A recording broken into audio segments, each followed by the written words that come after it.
Welcome, everyone. I'm Dr. Stephen Greer. I'm the founder of the Disclosure Project. I'm an emergency doctor, retired now, emergency medicine and trauma. I have been working in this area for about 33 years as a volunteer and as a provider of information to people in the United States government. You're seeing behind me a moment ago this event 22 years ago on May 9th, 2001. At that event, there were 22 folks who came forward, and that information is all on our website and on YouTube, and those were folks who actually, some of them, who handled extraterrestrial bodies called EBINs, extraterrestrial biological entities, handled craft, were on retrieval teams, all kinds of witnesses. Now, that got a certain amount of attention in Congress, but they weren't ready at that time to do hearings, which they're preparing for. I understand from people in the House Government Reform and Oversight Committee.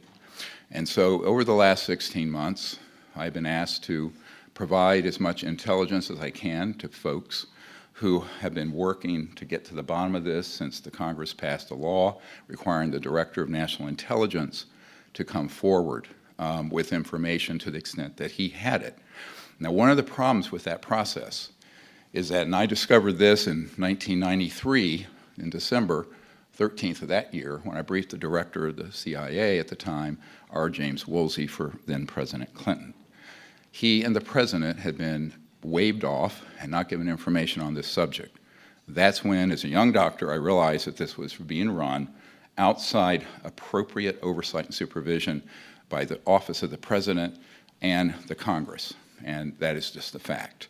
So at that point, of course, it sort of upended my life in many ways, but we began to try to get information to the executive branch further, do research, provide whistleblower testimony, but it was all done very quietly. I then started providing information to folks in the Congress, such as Representative Dan Burton, who was chairman of the Government House Reform and Oversight Committee, Senator Dick Bryan, Nevada, ironically, home of Area 51, on the Senate Intelligence Committee, and many others. Those proceedings went forward as a volunteer effort, and all of this is still a volunteer effort. We're unfunded volunteers. And I do want to thank every one of the people here who made this happen, all these military whistleblowers coming forward, and our staff, and most of all my wife, Emily. I will tell you, if my wife, Emily, hadn't been a rock, we wouldn't be here. She's amazing. So,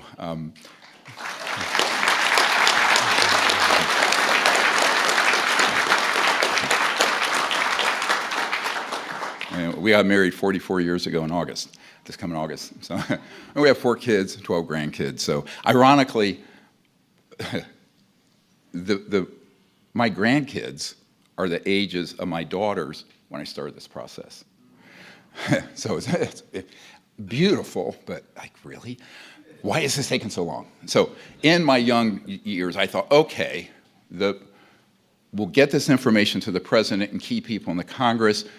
I'll go back to my normal life, taking care of shootings and stabbings and what have you, and off we go. Well, that didn't happen, as you all know, or you would have known.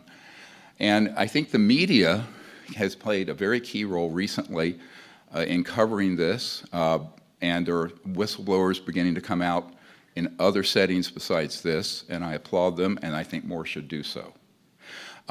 Now, the history of this is important because if you look at the testimony we have already, it's something like 70 to 80 people that we have debriefed, videotaped, have their transcripts, and it's available to the media and the public through our website and our YouTube channel. We've very transparently put out everything we can. To an extent, a not-for-profit entity can do it with volunteers and no office and no staff. So I don't want people to not get too grand here. This has been a volunteer effort for 33 years, and those people are heroes, as are these men up on the stage with me today. Now,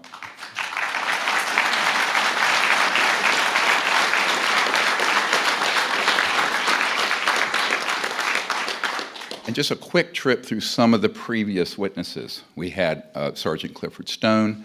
He was on an NBC team, nuclear, biological, chemical, back in the 60s, was actively involved in retrieving extraterrestrial vehicle and bodies, what have you. They were called EBINs, extraterrestrial biological entities. We have his testimony. It's there for anyone to see.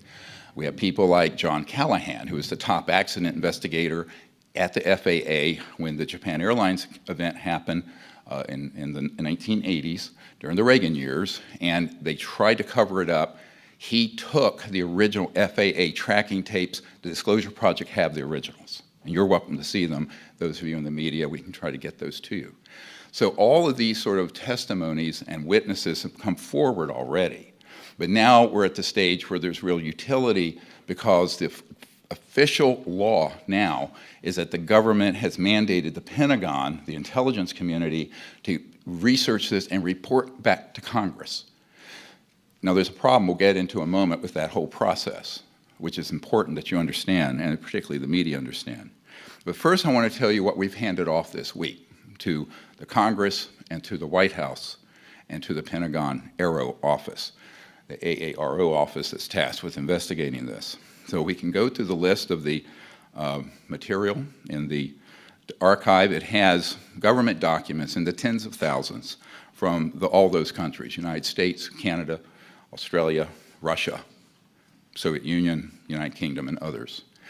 We have 145 top secret facilities, some of which are black sites, that are named and on a map, and you'll see them in a moment. The supporting documentation of it are in the archive, meaning the witnesses' testimony, who they were, when they were there, where the locations is, sometimes up to where the gate is. And that's been handed over to the United States government this week. There are 752 and counting whistleblowers who've come forward over the years. Some of them are now deceased. But what's important, even the ones who are deceased, if you go to their history and their command and what they provided, there is an investigative thread to follow back in. Very important. There are also files with all these witness testimonies that have been provided up to date. In the archive are 121. We learned of another one last night from a very high-level whistleblower who is not ready to come forward. So there's actually 122 crash retrieval cases of these UAPs. And those are documented. Michael Schratt, who is an aerospace historian and is working full-time with us beginning in November, had worked for Lockheed, but not the Skunk Works, on conventional operations. And he is doing those investigations for us, and also the beautiful illustrations of what these witnesses have had to share, and you will see those.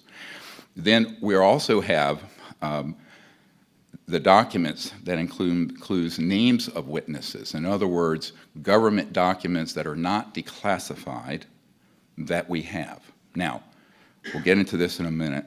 And there are many so-called deep throats who provide intel on the background, who are working with us, some of whom are very senior in these operations. Others are people who have just incidentally been involved. Okay, next. So this is just a thumb, pictures of all these guys that we already have come forward. They're there for you to see. They run from NASA folks and all that. It's in the YouTube channel. It's in the archive. Those were done, all these were up to 2001. So we're talking a long time ago, but those exist. It's perhaps a tree that fell in the woods a lot of you didn't know about. Next. And I want to go through this very quickly. This is just a scrolling list of the witness list. Each one of these witnesses has a file where they have either been interviewed or provide intelligence and corresponded with me, and that I have debriefed personally over the last 30 years. So you're going to see this goes on for about 100 named persons, and then it becomes a black list. It just has to be blacked out. Why? I'm not holding anything back except what I've been requested to by people whose confidence I have told them I will keep. So I'm a medical doctor. We understand patient, doctor confidentiality, like an attorney understands that. But until these guys want to be unmasked and come forward, we will not disclose their names, except the redacted list is something available to the media and to the public now. In addition to that, and it's very important, the unredacted list and the full files, including all my correspondence files, are in the unredacted archive. It's about, let's see, isn't it cool that you can put terabytes on something like this? This is all it is, but it's about a terabyte. We have about 8 terabytes of information. We're in the process of scanning it and trying to put it into a searchable database. This has been provided to the intelligence community, as I mentioned, the Pentagon, Congress, and the White House. It is also the redacted version would be available to the media if you can help us get it on a hard drive. We're really not funded properly, and each of these costs several $100s, so we gave it 1,000 of them. It's more than we've ever had. But nevertheless, it is an open archive. Eventually, we want to have it on an internet site, but the names that you're seeing now, you're going to see all their information is blacked out, and it's because they've asked not to be named. Now, they can be known by people who are working in a SCIF and have a vault, and who have the ability to then pursue it in the interest of national security. That has been provided to these key offices. So I just wanted to give you that as sort of an overview of how the list was constructed. It is by no means complete. We have a new whistleblower coming forward every week or two now at this point. And Michael Schratzer nodding his head. Yeah, this has become a torrent. And so we want to set up a mechanism. We're recommending that you'll hear what our recommendations are for the President and Congress to resolve this crisis. Next. So I wanted to mention that these bases, if you look at them, let's go to, this is where all these illegal operations have happened. I'm saying illegal because we can prove that this information, as Senator Inouye said, you'll hear his statement in a moment, has been run by a very shadowy, deep black operation, and we're not talking the legal black budget of the United States. We're talking about projects that presidents and CI directors and secretaries of defense and members of the Congress who have a need to know and are cleared TSSCI in SCIFs, secure compartmented information facilities, have been blatantly either gaslit, denied access. That is the foundation of everything we've done, is that these projects are a priori illegal and therefore unconstitutional and have to be reined in, because not doing so is a threat to the national security. So here is your list. I'm not going to go through 145 sites. Some of them are black sites. Some of them are bases you know about, like Wright-Patterson, Edwards, Nellis, Area 51, so-called. But all of them are based on witness testimony and intelligence we've gathered over the last 30 years, and it's time for it to be disclosed. And so now you have it. Next. Here's one, and people go out in the Mojave Desert. Michael Schratt took this picture when it was okay to fly near it in a small private plane. It is the site for the Lockheed Range underground entrance. What's in there? Well, there are man-made, and this is the big story, no one's telling you. A large number of the UAPs are in fact deep black budget electrogravitic, electromagnetic field propulsion devices based on the study of extraterrestrial vehicles that began in the 1940s. That is a fact, and we can prove it. So when you see these sort of places, just remember many of them, I want to be careful what I'm saying here. Someone who is in charge of the black budget of the United States in 2022 and went out to the Lockheed Skunk Works based on some information he had. He was shown a bunch of old jet aircraft. He knew he was being gaslit, and they reached out to me and I said, what do you want? I'll give you everything we have. And that's what's happened over the last 16 months. So I cannot name this person, but they're a wonderful person of enormous integrity and a hero of our country. So I want to just go through quickly some of the new ones who aren't here. Now, the reason these have initials, they're waiting to be cleared for coming forward publicly. They're afraid. Let me explain to you why they are. This man, here's just his incoming letter. We get these every day. Now, he's afraid he'll lose his pension. He signed an 80-year non-disclosure agreement. He has been threatened, and some of these have seriously had their lives threatened. It's a very thuggish situation going on that the Department of Justice and FBI need to drill down on very quickly. Next.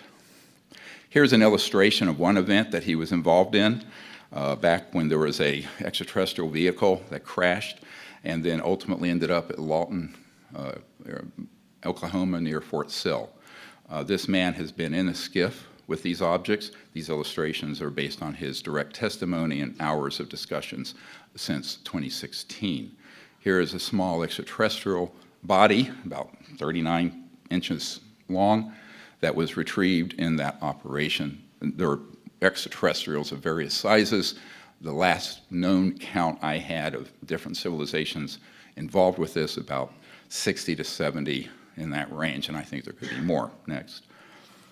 This is one of the underground command centers that he was assigned to from the Pentagon. He was with Technical Management Office and then some other offices and investigated some criminal activities that occurred with a 3-star general related to this subject that the Department of Justice was basically unable to prosecute because they were denied access to the operations. Next.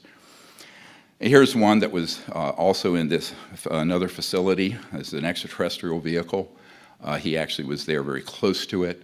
This gentleman wants to come forward. He needs to be protected. And this is why we're calling for explicit witness protection and explicit pension and asset protection for these whistleblowers. Next. And this is just an indication of a type of electromagnetic system that actually can cloak any tank or any object that we've developed over the years, and he was read into this as well. Next. So there's another gentleman. I'm going to run through these very quickly. We'd be here for 30 hours if I didn't. I'm just giving you a tip of the iceberg, right? This is a guy who is at the Dugway Proving Grounds, very key facility, MS we call him.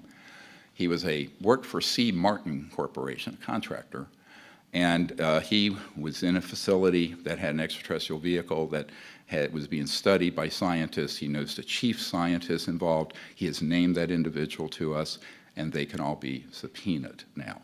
So this object was there in 2009. He didn't know the date of acquisition, but he thought it was fairly recent. Next. He also was read into and had the chief scientist show him the location, which we now have, of a DUM, deep underground military base, that is in the Dugway sector, so-called Avery sector, A-V-E-R-Y, and it has huge capacity for parking. You go in, and there's a vast underground complex in that location. That location has been handed off to investigators with the U.S. government. Next. This gives an illustration of the size of this. You could put easily on the platform that goes down the Air Force One. It's a very large elevator, goes down underground. Next. And then we have this gentleman. He was not long ago in the Nellis Range in the Nevada test site north of Nellis Air Force Base, and he, next slide, was on a retrieval team. Now let me explain how this guy got involved. He was recruited out of Fort Campbell to be somebody to be on a retrieval team with a top secret clearance to pick up when we have an accident with a helicopter or jet, because there's classified technology on those often. And our YouTube pilot here will explain that perhaps. But the point is, he went from there, and that was preparatory to being on a retrieval team for this. So he was involved with this operation. It was a man-made, so-called alien reproduction vehicle, it's called by some people, or AT. A lot of people just call them advanced technology. It's a euphemism. But it's based on studying the electrogravitics and magnetic field propulsion systems of the interstellar vehicles that involve the science of quantum entanglement and, going, basically you want to go from one point in space and to another, say this is one point, this is another. You're not going through a straight line, you're folding space-time. That's how you're doing. And we're not going to do a physics lesson here, Had enough of that in pre-med. But anyway, so this is an object, and I'm not a physicist, we have a physicist here. But this object was retrieved because it became disabled. Some of these retrieval operations are not extraterrestrial, but they would like sometimes the public to think maybe it was, because the bigger secret, I will tell you right now, is not the extraterrestrial issue. It's these technologies, which an unsupervised and frankly illegal operation have, which is a threat to the national security, period. This we will prove. And this is a bigger threat, the existence of these in the hands of unsupervised operations that have escaped the oversight of the President of the Office of the President and the Congress since 1956 to 1960. Hence Eisenhower's speech, beware the military-industrial complex. This is actually what he was talking about. I know people who have since passed away, like our witness, Stephen Lovkin, who was at the White House with Eisenhower, who said point blank, the president lost control of these projects and that he was very upset and angry about it, but these projects became so compartmentalized that he no longer could control them. So this is one. You can see there are rivets and what have you. And we'll go through this later after our fine gentlemen and whistleblowers speak. But I want to give you this overview really quickly. Next. So this is actually an extraterrestrial vehicle, a very large one that was at the Nellis North Range. We have the location of the helipad. It's Delta Force manned.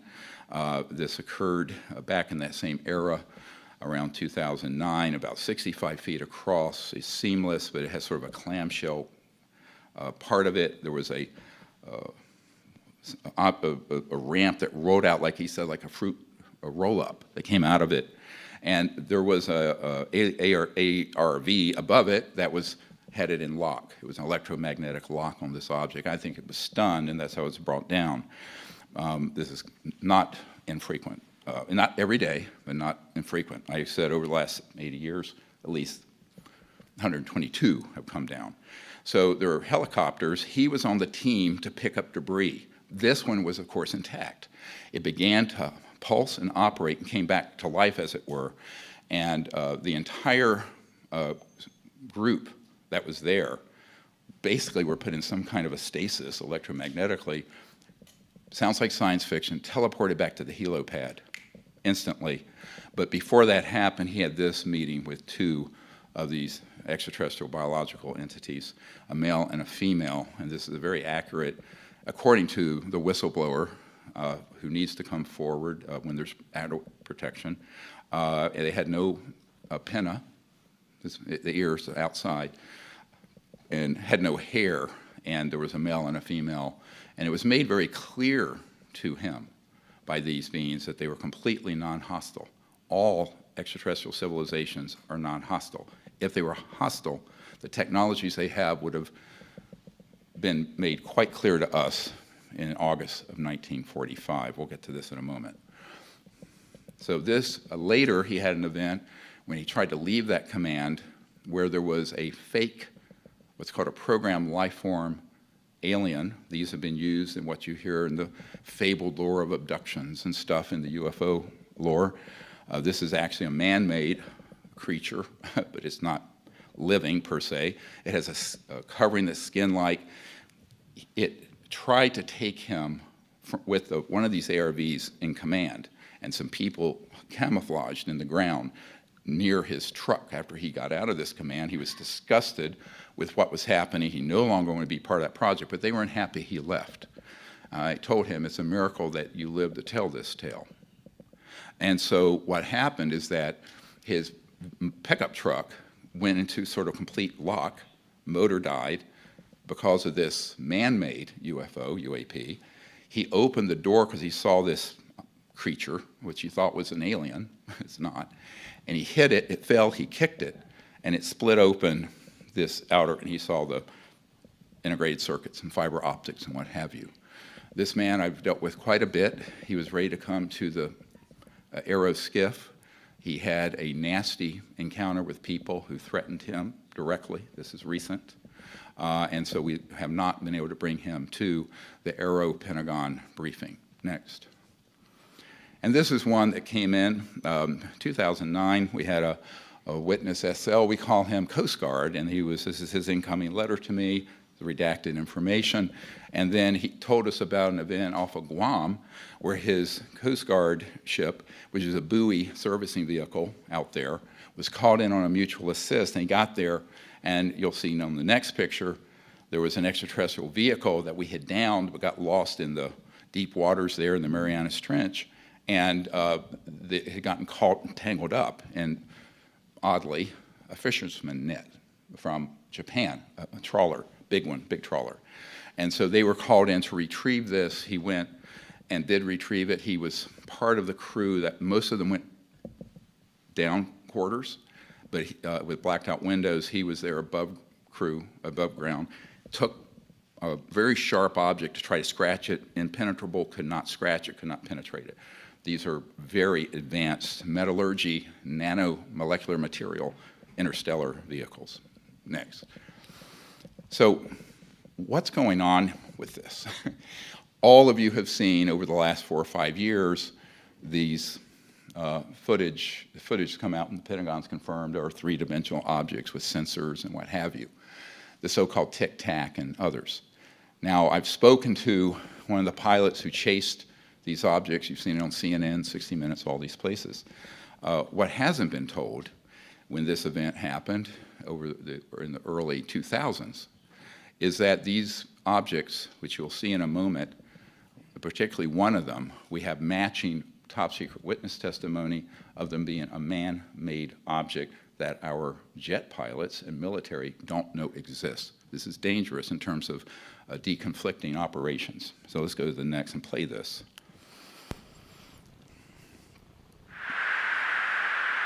Dude, that is a fucking drone, bro.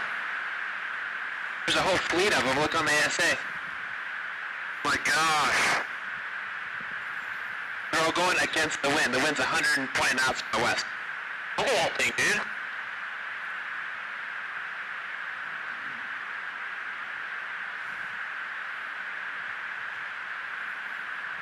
That's not our LNS though, is it? It's not. That is the LNS, dude. Well, if there's like... Look at that thing. It's rotated. This is the so-called tic-tac now.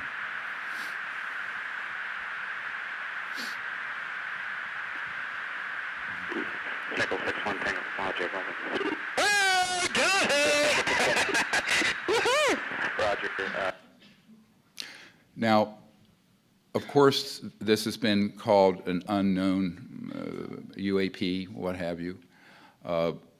We can excuse the Pentagon and most of the military and the White House and the Congress for not knowing what this is, because the operations that have been building these are deep black illegal, and they are not disclosing it properly to the authorities in our constitutional democracy and republic. This is based on a sighting of a group of people. Is basically the same object in the 1960s, 1967. Let's go to the next slide. And it's sort of a sketch here, the so-called vintage steam boiler. These have been seen in multiple places around since the 1950s and 60s. Next.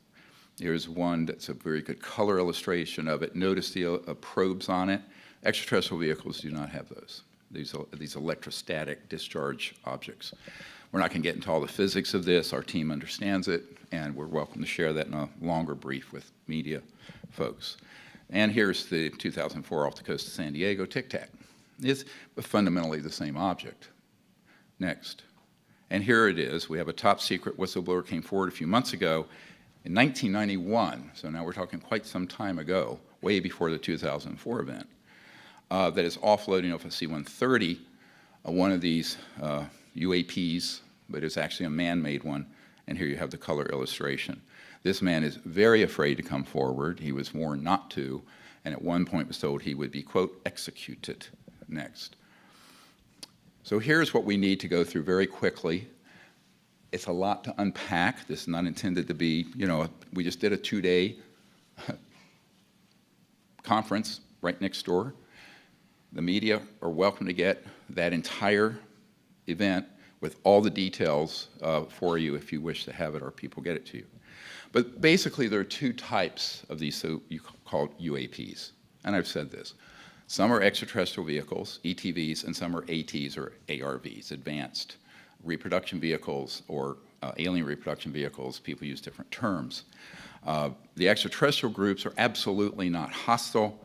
However, screaming caps, they are increasingly concerned about human hostility in our weapon systems, which include nuclear and scalar, the so-called, Dr. Zahari shared this weekend, about what scalar electromagnetic fields are. But just to give you a sense of it, you all know what an electromagnetic pulse is. That's at the speed of light. The scalar systems are, instead of a wave, is a point that goes out longitudinally. Some call them longitudinal waves. These have been studied. Tesla talked about scalar systems. They have been weaponized, and those are the primary systems used to target and hit these electromagnetic field propulsion craft that cause them to fall like a rock out of the sky. You do not travel from another star system and cannot navigate a thunderstorm in New Mexico. That ain't gonna happen. So even at that point, these had been early systems. We have a FBI memo from a field agent that we released. It's now one of the most watched, viewed documents on the FBI website of the fact that a field agent at the Roswell, after Roswell, said to J. Edgar Hoover that a disk was downed because we had switched on a new radar system. So let me explain the euphemisms that are used in this field. Radar can track an aircraft by bouncing a wave off of the fuselage, but it also can have piggybacked an active system not to hit it. So you can have an active weapon system embedded in a radar system. So that's what began to be experimented with, and this is why from the mid-40s forward, there were a number of these downed objects that we've been able to document. If we've documented 122 of them, I suspect there have been multiple numbers of that. So what's very important about this, these technologies are unsanctioned. They are illegal operations, and this can be proven in any court of law, and we're about to launch a massive civilian RICO action, racketeer influence, corrupt organization action against the corporations and the individuals involved. These technologies would immediately solve the world's energy, environmental, and poverty problems. Why? These are what people call, a senior executive with a big Fortune 100 company contacted us. They're called, some people say free energy, but they're zero-point and quantum vacuum energy systems, pulling energy out of, let's call it the fabric of space-time. These begin to be developed. Tesla knew about this, so I think Elon Musk doesn't have a Tesla, he has a Musk. A real Tesla, we didn't have to plug in. I'd have one little battery in it. But the point is that these technologies would have a huge revolutionary effect. Macroeconomically, there would be some losers, oil industry, public utilities, nuclear power, now wind, solar, surface roads eventually would be obsolete. So it's a very significant technological advance, and for nearing a century, they have all been withheld. We just released an educational documentary film you can all see called The Lost Century and How to Reclaim It. It's a 2-hour expose of this. I suggest everyone look at it if you have a chance tonight. So these organizations have also been targeting and successfully down the ET vehicles. The covert group has technologies to launch a convincing false flag operation detrimental to the national security. This was the chief topic of my briefing for 3-star General Patrick Hughes at the Pentagon during the Clinton years, because he was not read into this. There were some events that had happened where you could trigger a world war because your top folks in the Congress, the White House, the Pentagon, and CIA, many of them, if they're not part of this covert group, this deep black group illegally, they have no idea what's going on because of the nature of TSSCI, the hyper-compartmentalization that happened in the 50s. So these actions really are a threat to world security and national security, and they have to be reined in immediately. I want to choose my words carefully here. A clock, I understand, has been put on this getting resolved through hearings and other means, and by the end of this year, it needs to be resolved. And that's all I will say at this point. So these actions really are dangerous. They are crimes against humans worldwide. We're going to get into that. And some of these crimes need to be referred to the International Court. Some of them involve, as you'll hear from our attorney, crimes against humanity. We applaud the current actions of the Congress and the President to sign the bill to get to the bottom of this. They have very courageously stepped forward. We're trying to get them everything they would need to know. And I will tell you, the Disclosure Project Intelligence Archive literally has everything they would need to know to get to the absolute end of this. It's been handed to them. So the chief characteristics of this illegal secret government called ISG projects, the CIA folks and Pentagon people and most of the people in the government are victims of this. They're not culpable. When people say, why is the government hiding all this? Well, the government is very complex and it's highly compartmentalized. These operations have been run by a clandestine, unsanctioned group. And therefore, our military and our intelligence community and our political leaders are, in fact, victims of this secrecy. I want to refer very briefly to one of the very first CIA director, Admiral Roscoe Hillenkoetter, who in 1961 wrote to the New York Times and said, the secrecy around UFOs is a threat to the national security, not the UFOs. So what has happened is it's all been turned on its head, where they're trying to say, UAPs are a threat. Well, the man-made ones are. The extraterrestrial ones aren't. This has to be made crystal clear to the American people so we don't stumble into an absolute disaster of epic proportions. So these operations that I've been referring to in the United States, we have parallel projects in Australia at Pine Gap. There are projects in the United Kingdom. These are all very sub rosa, off the radar. I have done briefings for the Minister of Defenses of Australia, Canada, and the Great Britain. None of them were read into these projects, and yet we had evidence they were ongoing. So they also act without acknowledging any national boundaries. What do I mean by that?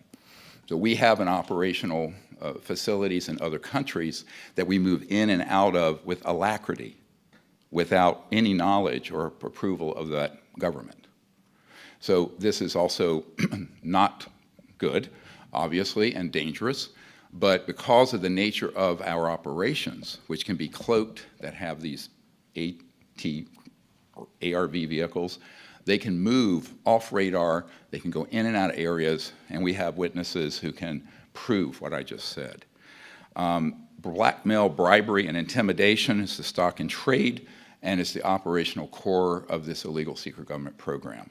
Many of our whistleblowers have been threatened and have been blackmailed, and in the case of some of us, attempts at bribery, including myself. Next. So these are the actions we recommend immediately, now that this is all coming out by the Congress and the government. Next. And I want to remind everyone who's in office, and all military know this, I do solemnly swear to affirm that I will support and defend the Constitution of the United States against all enemies, foreign and domestic, that I will bear true faith and allegiance to the same, that I take this obligation freely without any mental reservation or purpose of evasion, and that I will well and faithfully discharge the duties of the office on which I am about to enter, so help me God. Next. So this is quite a list. I want to go through it very quickly. These have been conveyed over to the government in various offices. This investigation of the UAP issue, based on the intelligence archive, should happen immediately and be increased in its pace and scope. The presidential executive order needs to occur immediately to stand down all targeting of these extraterrestrial vehicles by these covert projects, because it is dangerous and it is an existential threat to security for the entire world, not just our country. The executive order requiring all military intelligence contractors and other agencies of the U.S. government to disclose to Congress and White House all information, materiel, and technologies and locations and related assets. If not complied with, within around 6 months, we think that the offending party should be prosecuted criminally for treason and other crimes against the United States. The executive order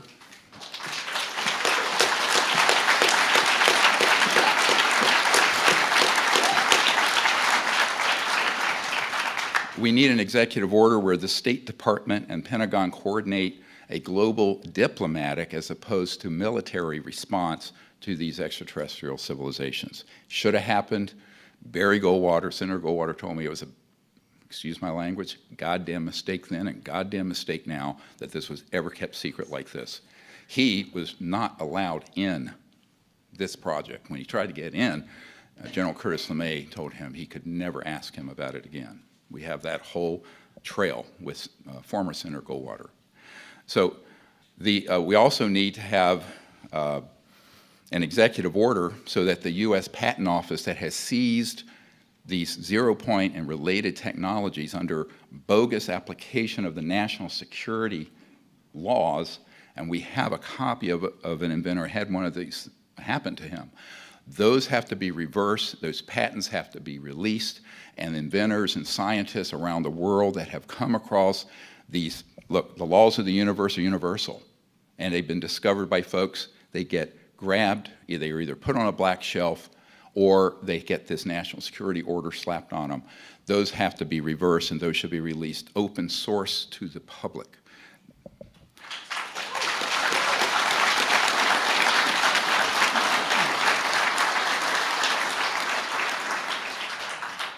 We also need an executive order to immediately require that the U.S. Space Force and Pentagon coordinate assets with the State Department, the United Nations, and other governments to initiate further open communication with these civilizations. The Space Force could be very useful in this regard if it's deployed properly. All of the military would be very important. And I want to emphasize, both the people who work in most of these corporations and in these agencies and the Pentagon have no knowledge excuse me, of these illegal operations. And we should not paint them all with the brush of being culpable. It's not. These are the rogue elements. An executive order to immediately disclose advanced energy generating technologies should happen. These are held by some of these corporations and agencies. This would, within 10 to 20 years, end all pollution on Earth and all global poverty. This is not a pipe dream. Those technologies are extant. They have been around for a while, and we need them, and we need them 60 years ago, 70 years ago.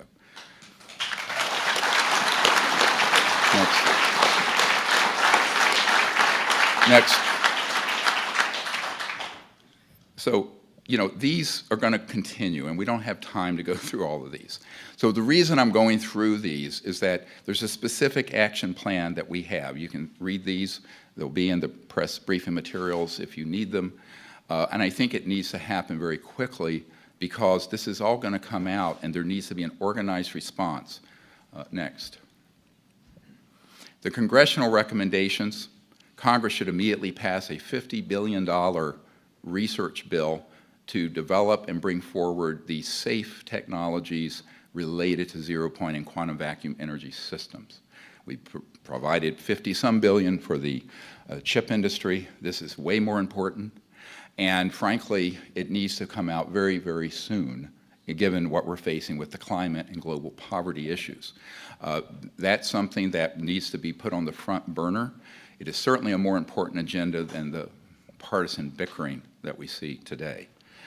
Amnesty provisions need to be passed explicitly for people wanting to come forward. I have a major number of folks who are executives, corporate, also whistleblowers, some of whom have been involved in activities that are not legal.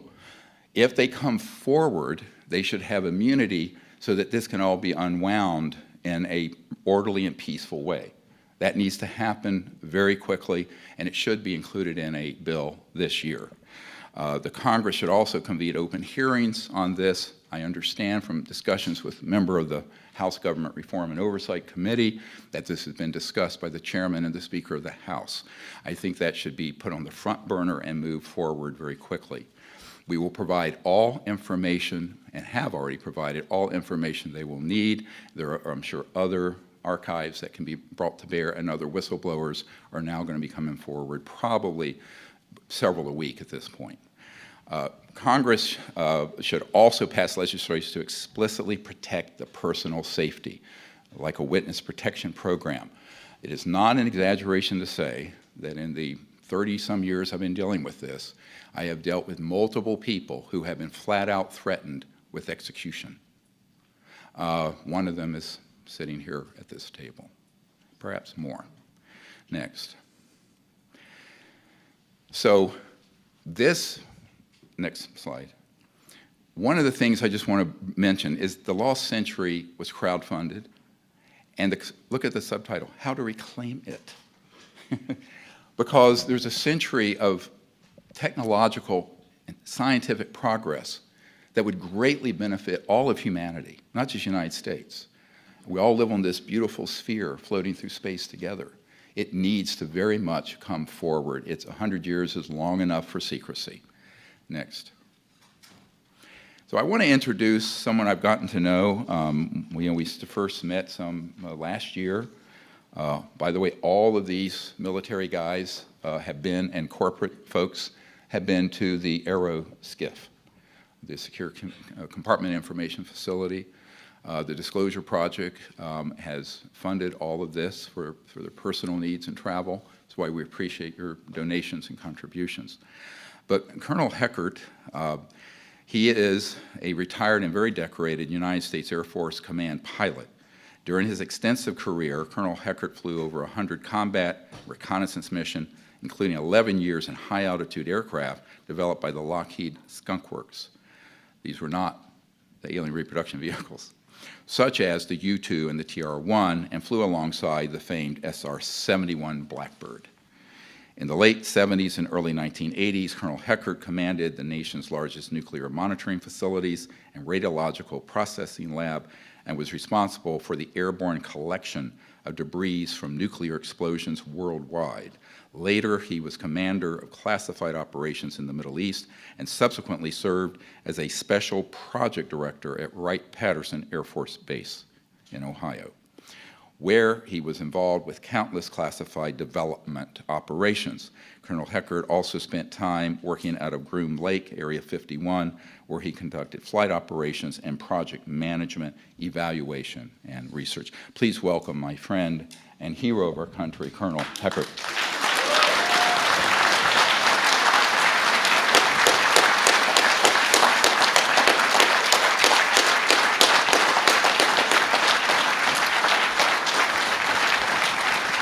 Please.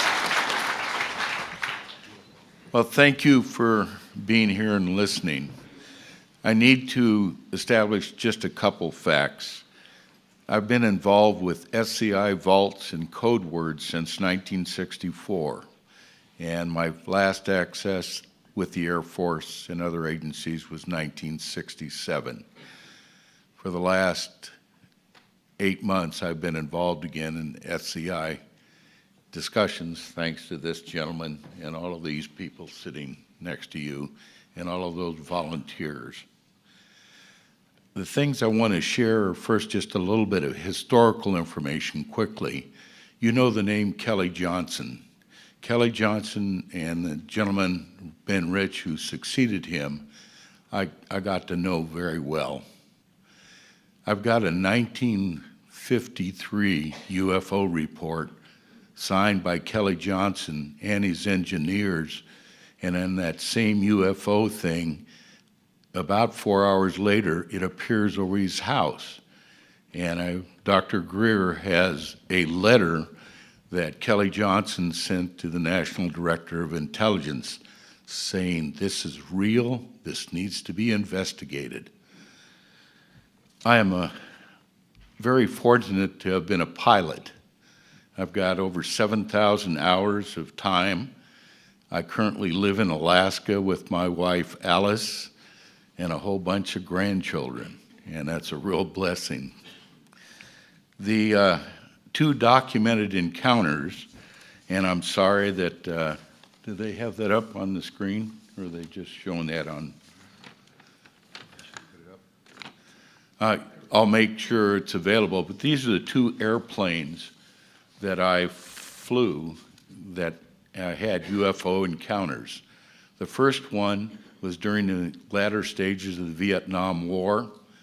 I was flying an operation called Linebacker 3 going into Laos. I was in an orbit at 14,500 feet just south of the Laotian border, and my two armed escorts, because the RF is unarmed and they're there to protect me, were delayed on takeoff. So I'm doing just a racetrack type of orbit. There are things that monitor in warfare called GCI sites. These are radar sites that vector in the fighters to the people that are intercepting you. What happens next is that I get an alert from 3 GCI sites and the early foreman AWACS that I've got traffic that is a fast mover near Mach 1 coming out of North Vietnam, Laos, heading for me in orbit. That concerns me because my armed escort isn't there. Now I'm completing about halfway down this next pathway, and they tell me, oh, don't worry, that target is above 70,000 feet, and you know it can't get at you at this point.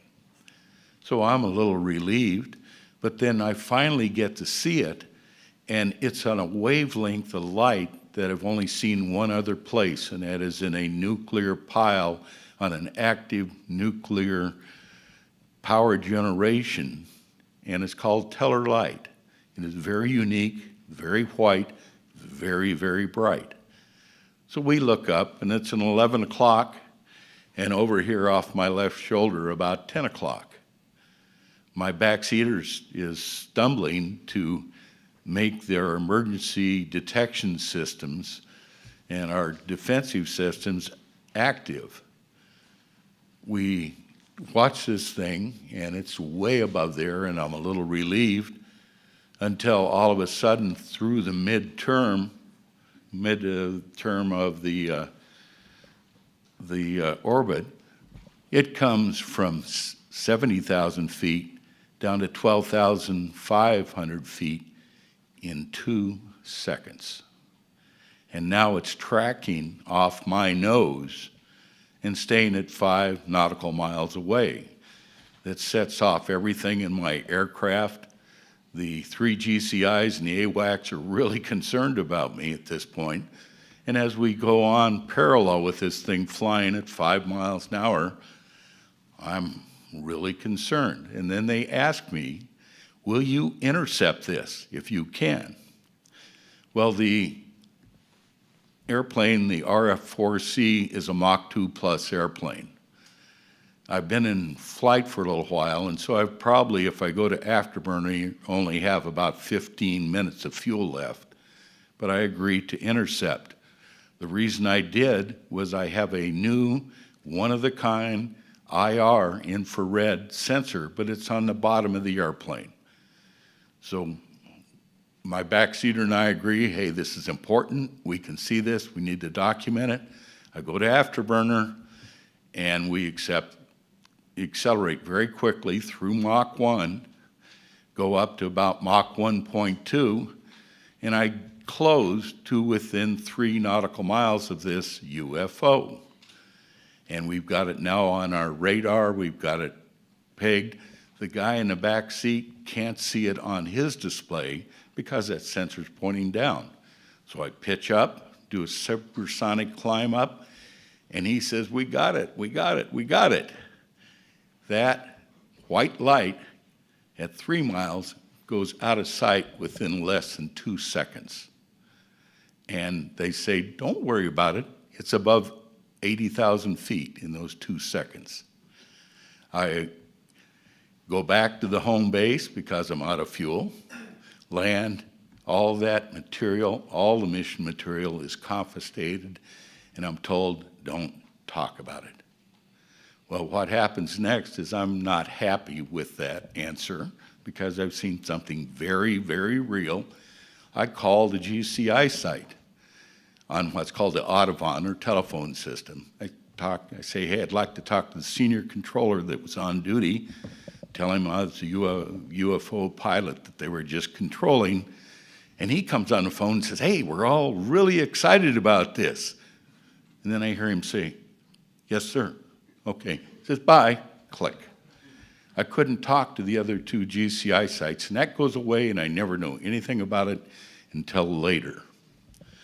The next one is on a U-2R, and that's a Blackbird. I'm at 70,000 feet above that on the DMZ of Korea.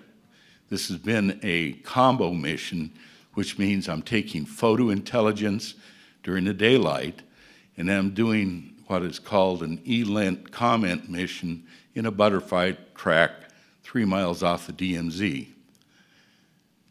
We have a sunshade that protects you during the daytime in the U-2 because the sunlight's so intense. You're about above 98% of the atmosphere at that point.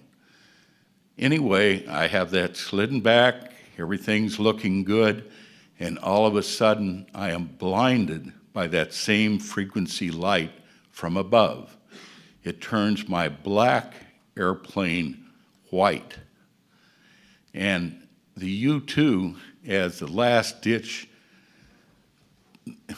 saving method to avoid a missile, can do a turn at less than 7 nautical miles at the same altitude the SR-71 is at. SR-71 takes 160 miles to do that same U-turn. There is nothing, to my knowledge, in the world that is man-made that can stay with the U-2 at that altitude turning the max turn unless it's another U-2. This light tracks me from above. Now, I can show you later missiles that come between me and my other RF-4. My airplane's got holes in it. They never made me abort a reconnaissance operational mission. This scared me so bad that I had to abort. But when I land, normal debrief does not take place. They just say, go shower and go to your room. Okay. So what happens next in my career is that because of my wife's concern, she says, hey, we got to take a respite of this. By the way, she worked at Air America at Udorn Air Force Base in Thailand for the CIA.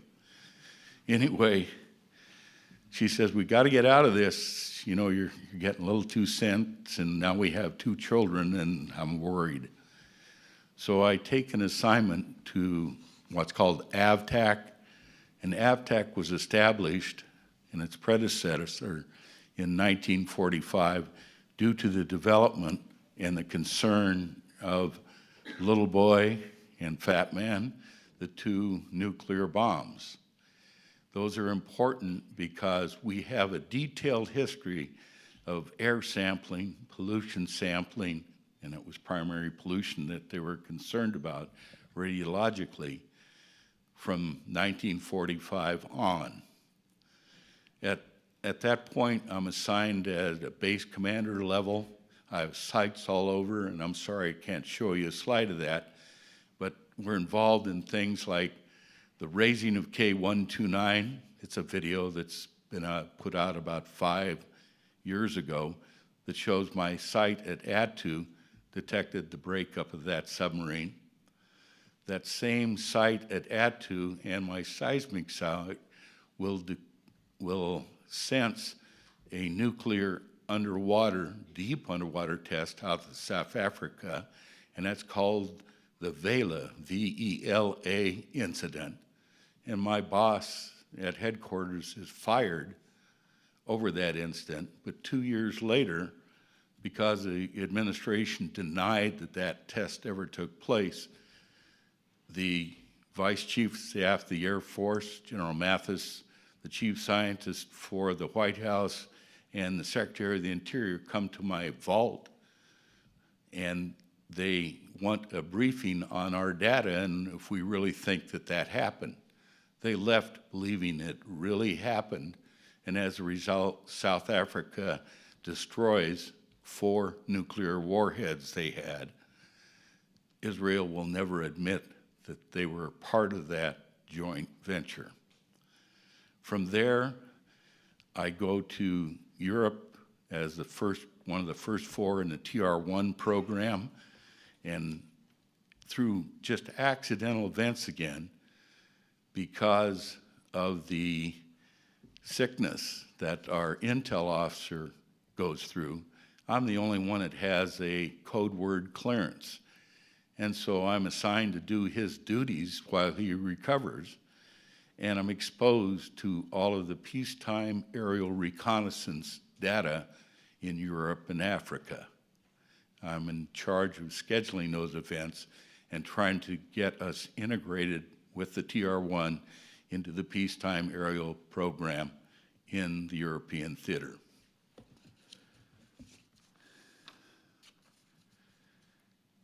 From there, this is supposed to be a 4-year assignment. At the 14th month of my tour in Europe, I am required to, or I was asked, do I want to fly a high flyer again? And of course I said yes.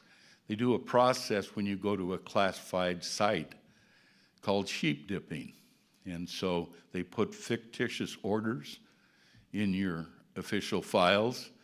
I go overseas and work in the Middle East and actually work with Delta Force on a hijacking in June of 1985 during that tour, and we lost a soldier on the ramp. But this is in direct coordination with MI6 because it's a British base, and that's now declassified. But it was quite an experience. The only problem is that there was a conflict in the chain of command. I was supposed to be the chief test pilot for the U-2 program back at Edwards. That's a follow-on assignment they promised me. Instead, that assignment's canceled. I'm held in that remote location for 10 days. My wife was about to disown me, and I am told I'm going to Wright-Patterson Air Force Base. The new job for the first 6 months is Director of High Altitude Test for the Air Force.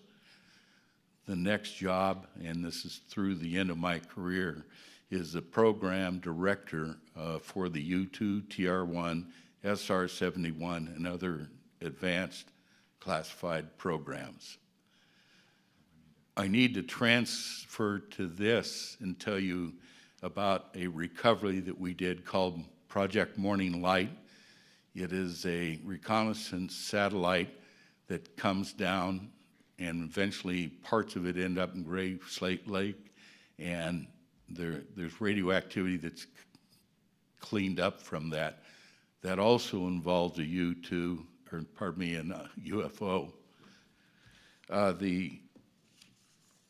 The other thing I want to just share with you is the 3 events in Area 51. And those events themselves are first a security breach. And the reason I'm there is because some of my funds in my black programs, and I was required to justify that black budget to the House and Senate Select Intelligence Committee on a quarterly basis. Some of those funds are not being spent. My projects aren't going forward. I'm there, and I overhear 2 people talking about using Navy sensors to photograph an aerial vehicle that's flying at night, and they're going to make a lot of money. Well, I report that immediately. Those people are arrested, and I don't know anything more about that event, except none of that imagery they took got released. The next one is that I have a number of cost overruns in my projects. I'm back, and I look, and I'm finding that other programs are using my funds diverted for their use, and that's what's slowing my developments, and I'm very upset about it. The last part, and this is, gosh, I'm sorry I'm having my senior moments, if you'll forgive me, but I will let you, but I'm available afterwards. I'm sorry I've taken so long. I know this is a tiring briefing. Thank you.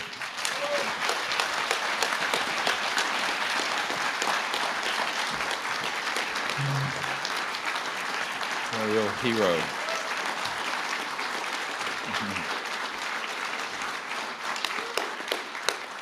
Thank you, Lieutenant Colonel Heckert.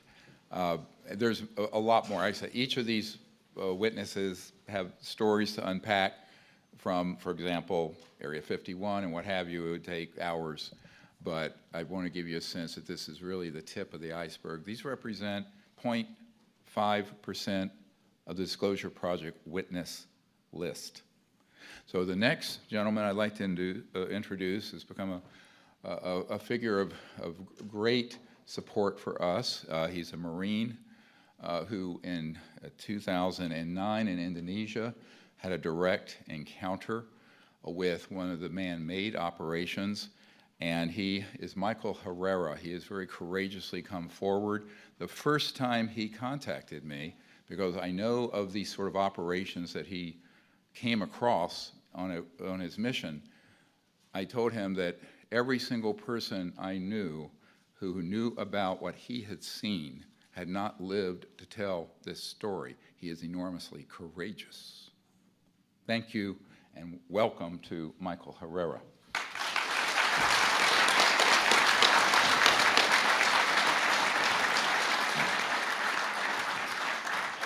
Well, thank you all for being here. What I'm about to tell you hasn't been something that I've disclosed until recently in the help of Dr. Greer, among other people, so I appreciate your help with this. In 2009, my unit, which was most decorated infantry battalion in the entire Marine Corps, which was 2nd Battalion, 5th Marines, was called in to do humanitarian assistance operations out in the Philippines, which was Operation Quetzana, which we were attached to the 31st Marine Expeditionary Unit, which conducts maritime operations all throughout Southeast Asia, in conjunction with the 7th Naval Fleet, which houses one landing helo deck, or LHD, among LPDs, which is what I was on, called a USS Denver. Ironically, that's where I'm from, so kind of felt like home. Now, during that operation in Quetzana in the Philippines, they had actually heard that a tsunami and earthquake hit the western part of Sumatra, which is western Indonesia, Padang City more specifically. Out of all the ships in the 7th Fleet, the ship I was on was the only one that was routed to that location, which was oddly strange, but then again, this is my first humanitarian operation, so I don't know the logistics of it, but if the skipper of the ship would probably know that information. So this happened September 30th. We ended up getting called and dropped anchor around October 8th. We are briefed in the ward room, which is the officers' mess, where they eat like their cafeteria per se. We're briefed that there is some of President Obama's family members that are present on either in the city or somewhere near there. They had a SEAL platoon that was ready to go to retrieve those people. Us knowing well that Indonesia is also the 2nd largest terrorist capital where they train these guys, and they'll send them up to whatever theater of operation where anybody wants a piece of the United States, they ship them up to go handle it. So we know that well, and we were then briefed that we were going to be armed during this operation, just to also provide security for the transportation coming to basically drop off medical supplies, sheltering items, food, purified water, things like that. So they ended up selecting certain Marines to go ahead and do this. We were only in sticks of six Marines, so it had NCOs on top of other Marines to help with that. So we again boarded CH-53 Super Stallions, which are gigantic helicopters that are roughly 100 feet long. I love the design of them. It's my personal favorite. But we ended up boarding this on the ship, and we flew to the southwestern part of the city, which is Padang. Looked a lot different through satellite imagery that I've recently seen. Back then is a lot different, especially because most of it was decimated, on fire, rubble, flooded, you name it, basically the worst kind of scenario you could ever see. From then, once we touched down on this landing strip, it took probably about 2 minutes. And then again, the pilots got radio confirmation to go ahead and drop us into certain parts. So we again dropped to a hasty LZ, which took probably about 6-7 minutes to fly to from that position. and we dropped to a hasty LZ. We got off the bird, and what we were instructed to do at that point through the briefing was to push to a high ground at least to get better observation. As a Marine, the tactical advantage that you get from having a observation from a top point is you see everything clearly. You could also, coordinate from there. At that time, we had did a tactical column, which we were able to get eyes on pretty much everything, especially with 6 Marines, so we have the effective communication at that point. If we need to engage, we can properly do it within the amount of ammunition we've got, as well as the weapons that we got, which were only M16A4s. So at that point, we decided to push forward. We trekked up about 300 meters. At this time, I have a Panasonic camera that has the ability to take photographs. It has a ability to take videos, obviously. When we got to this high point, I was taking video camera, and I had actually turned to the north, which just kind of slopes down. And right there was something that stuck out like a sore thumb, especially with jungle terrain, things like that.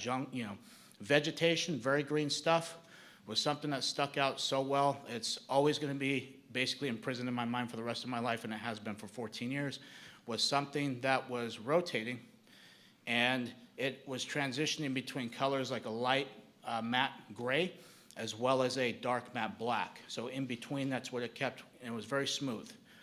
We had all looked at each other as we got online, and we decided to investigate. The further thing I want to say is that I actually took pictures and video of this before we actually trucked down. We had a dump pouch where we basically, if we expend ammunition, we want to retain our magazines, so we put those there. So I dropped my camera in there, and we decided to go down. We didn't have any communications, which was weird, and that was a very odd thing, and it's something that either could have been good that we didn't, or it could have been something that could have been very bad. And it just however you want to look at that. Once we got down this slope, we were approximately 150 meters away from this craft. When we all got to the point where we could see it, just like behind here, again, Mr. Schratt, phenomenal job. You can see that the craft here actually was roughly about 300 feet. And the reason why I know this is because you could fit 3 of the helicopters that we flew in on underneath this craft. It was rotating a clockwise motion. The panels here that you see, the black ones, at least 3 of them, was like a Vanta black, very dark. I have no idea what that was. On the very top, there was like a pyramid structure that you could see the shadowing of it, which would elicit that was a pyramid structure. And it had an audible hum to it.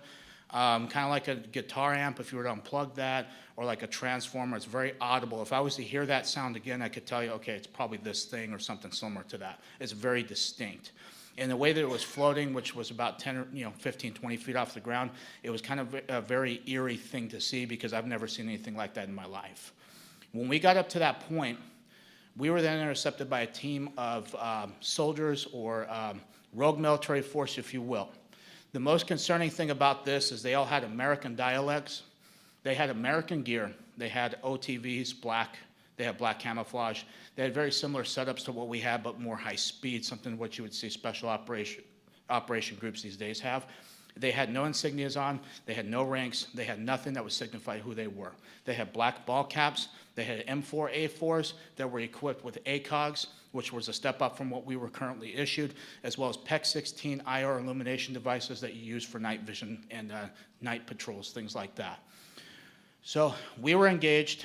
We had 8 of them put the drop on us. You could audibly hear them blow the safety selectors off. They basically started screaming at us, telling us what we were doing, we were not allowed to be there, who were we with, what were we doing there, threatened that they could kill us right then and there. We could get lost in the jungle. They could throw us out of a helicopter if they needed to. It was very nerve-wracking at that point, especially looking to my fellow Marines and seeing the reactions on their faces too. We were all freaking scared, to say nonetheless. So with that being said, each Marine was then patted down along with myself. We had our weapons taken from us. They were basically cleared in condition 4, which means they had no round chamber, no magazine in. They dumped our magazines out of our mag pouches as well onto the deck. And then again, because of Marine Corps order, how things are with that, we were told to keep our military ID in our left breast pocket. So they knew that. They asked for our military identification. We gave it to them, obviously, because they have guns in our face. So provided that to them. They had something that looked like modern day smartphones, but this is 2009, so it's not really as high tech compared to obviously today. So they took some pictures of our military ID, and then they had something remind me of a BAT system, which is a biometrics tracking system that we would use. This is for insurgents or anything like that. It would take fingerprints, it would take retina scans, it would take pictures of them and document them. So if there was other militaries that were coming to relieve our post, they would actually have this information too to know who they are dealing with. That's what it reminded me of, and I had trouble scanning the IDs.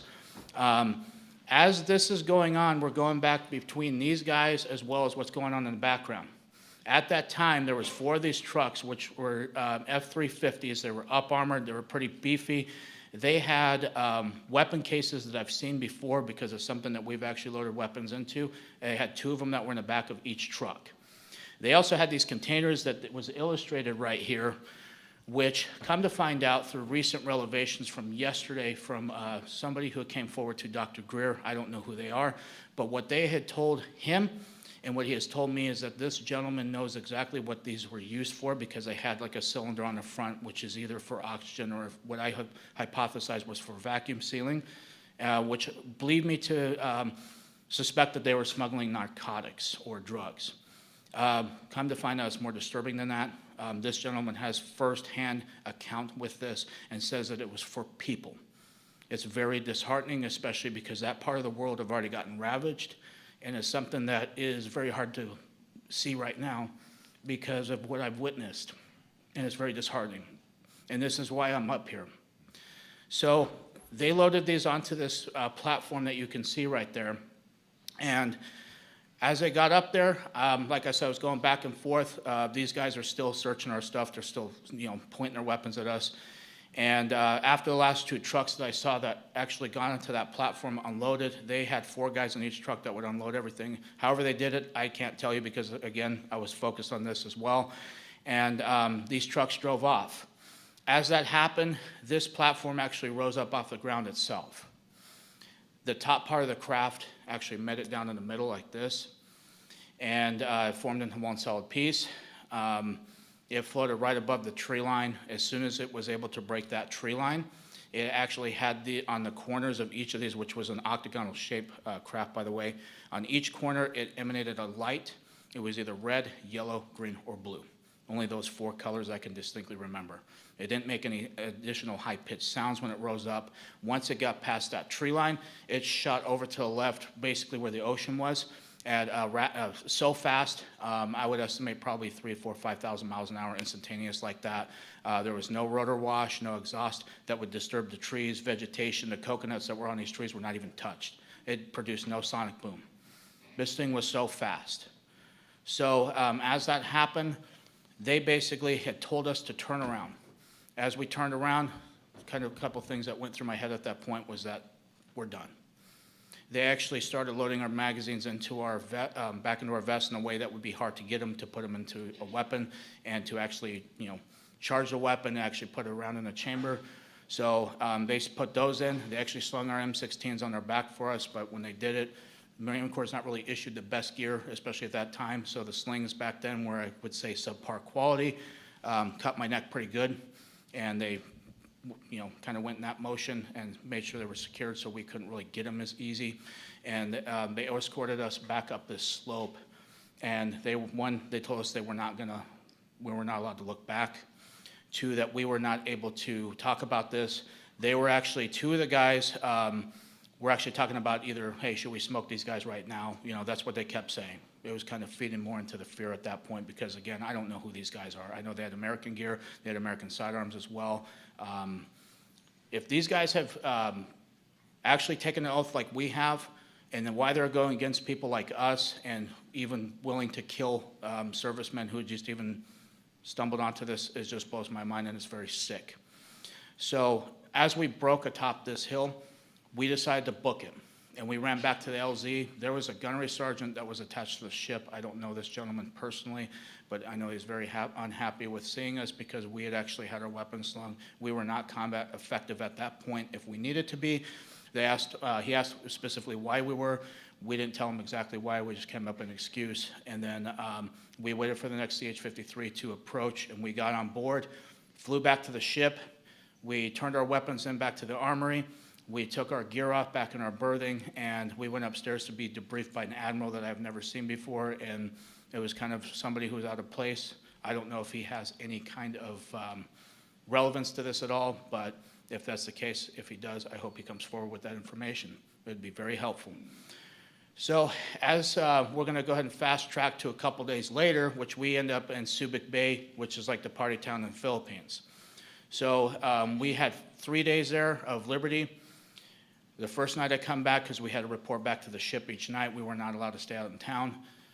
My rack was on my camera was on my rack, and the memory card that was in it was out, and my battery was out of the camera, missing as well. So all of that was missing. The only thing that was there was the camera. Mind you, I had my locker secured. I had other stuff that was basically piled on top of that camera. So whoever did it knew what the hell happened.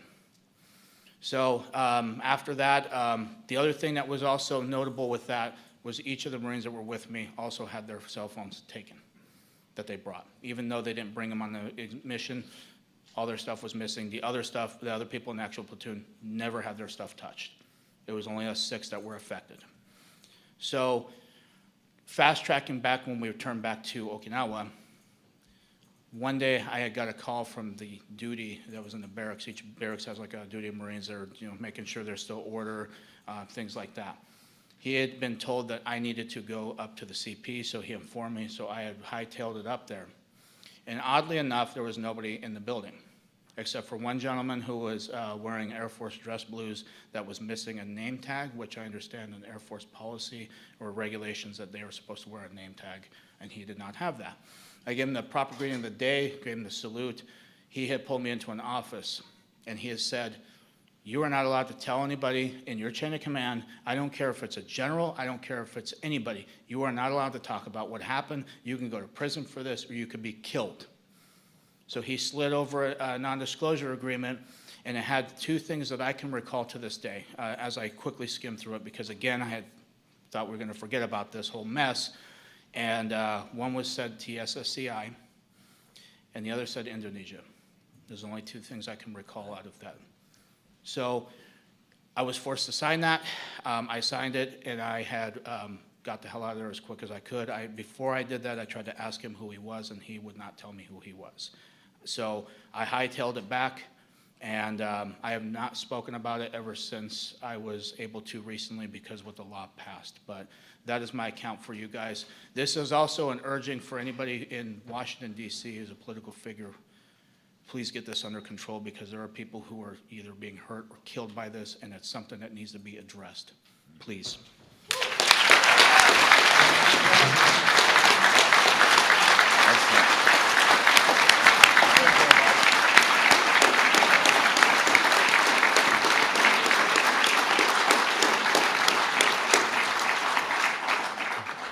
Thank you, Mr. Heckert. I do want to share that also when we reached out to him, we have the names of the other 5 people in the platoon. Of course, these will not be disclosed because they have requested their names not be, but there's corroboration. One of them wrote to Mr. Herrera when we asked that Mr. Herrera reach out to the other folks involved in this horrible incident, which now is quite clear from other sources involves a type of human slave trade used in covert programs, very criminal operations. He said, "Hey man, this is asking too much, and it's not worth the risk. My family and military career far exceed anything you are asking of me. It's not worth my life or jeopardizing my family. I know we go back, but this is asking too much. You need to get out of whatever you are in, and don't get me involved with this mess. My career isn't worth helping you. Don't ever ask me to do this shit, excuse my language, again." This is from a Marine platoon member. Now, many of the people in the Disclosure Project Intelligence Archive are folks who have had that response because they need protection in their career. Some are still in the military. One I'm dealing with still has a TSSCI clearance who contracts with one of our agencies here outside D.C. So I think that this has to be dealt with in an orderly fashion immediately by the Congress and by the President. Next, I'd like to introduce Stephen Digna Jr. He's a U.S. Army veteran, disabled due to an incident. He also was a witness to a Raytheon Corporation event at Fort Irwin, California. His story is very involved. He's just going to give you a few of the highlights in the interest of time. But thank you very much. Thank you.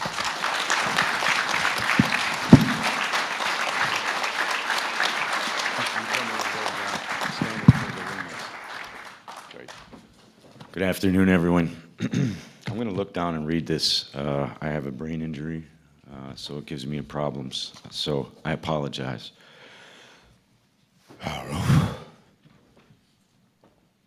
My name is Stephen Michael Digna Jr.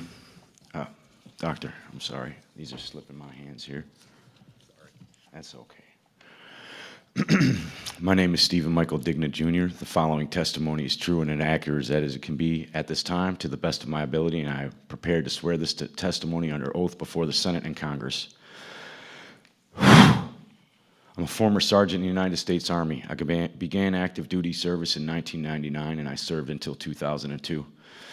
I was assigned to the U.S. Army Training Center, W4J9 Alpha Alpha, Fort Irwin, California, located in the Mojave Desert inside Death Valley near the Barstow, California in 2000. I was assigned to Alpha Company Group, Live Fire Combat Engineer Division, Computer Support Systems, and basically for civilians, it's management for live fire operations. I acted as a hub between the operations group, intelligence planners, ground team, Air Force, and Star Wars programs. Thank you, Doctor. In July of 2001, I was observing a live fire practice at a level from an observation deck at approximately 3 stories high from the desert floor. I saw a craft in the distance at approximately 200 feet off the ground, measuring approximately 172 feet across, strongly resembling a hovering B-2 Spirit. Upon first glance, my eyes were adjusting to the darkness. I could see 7 lights in a V shape. After that, I closed my eyes for approximately 30 seconds to allow them to adjust to lighting conditions. We were running red lights throughout the bunker due to the current live fire exercise. The range was hot. That means rounds are being fired and lives are at risk at all times. This was interrupted by a very, very ominous call, a net call. It said, "Cease fire, cease fire, cease fire." It came from one of our observer controllers on the ground. There was about 27 teams out there. And they kept soldiers alive and trained them. Sorry, thank you, Doctor. Once my eyes adjusted, I could make out the general shape of the craft. There were 2 men from Raytheon present. I pulled out my night vision goggles to get a better look at the craft. It appeared to be generating 7 lights along its wings and underbelly. I noticed another smaller craft oriented on the right side and at the same height as the first craft, approximately 75 feet to 100 yards to its right. The second craft was jet black, V-shaped, pointed towards the first craft. This craft had equally joined, spaced, rectangular sections forming the hull. The craft had a gimbal rack that deployed from the bottom of the craft.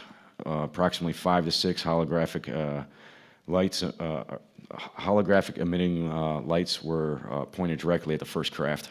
That was my assumption due to the fact that they were displaying a strange color within my NVG goggles. Anyone that knows the old school, circa 2000 NVGs, they don't emit color. They give you green, grays, and blacks. I was seeing colors within my night vision goggles. This was not normal. And it was my assumption that perhaps this was a hologram being projected from the other craft. I can't confirm that. However, that was my assessment at the time and my suspicion at the time. I wanted to throw a baseball at it, but I didn't have one, just to see if it was tangible and solid. The second craft was jet black, V-shaped. Oh, I'm sorry, jumped a little space here. Thank you for the bullets, Raven. The craft and the gimbal rack were deployed from the bottom of the craft and approximately 5 or 6 lights. Sorry, Dr. Greer. Guys, I goofed up, and that's a part of the brain injury suffered during an explosion on the live fire range. One of the 2 men on the observation deck from Raytheon noticed the night vision goggles I had. He went from chattering cheerfully. They were pretty relaxed. They'd seen these before. It wasn't abnormal to them. He looked at me with a very, very severe look of disapproval and anger that I had.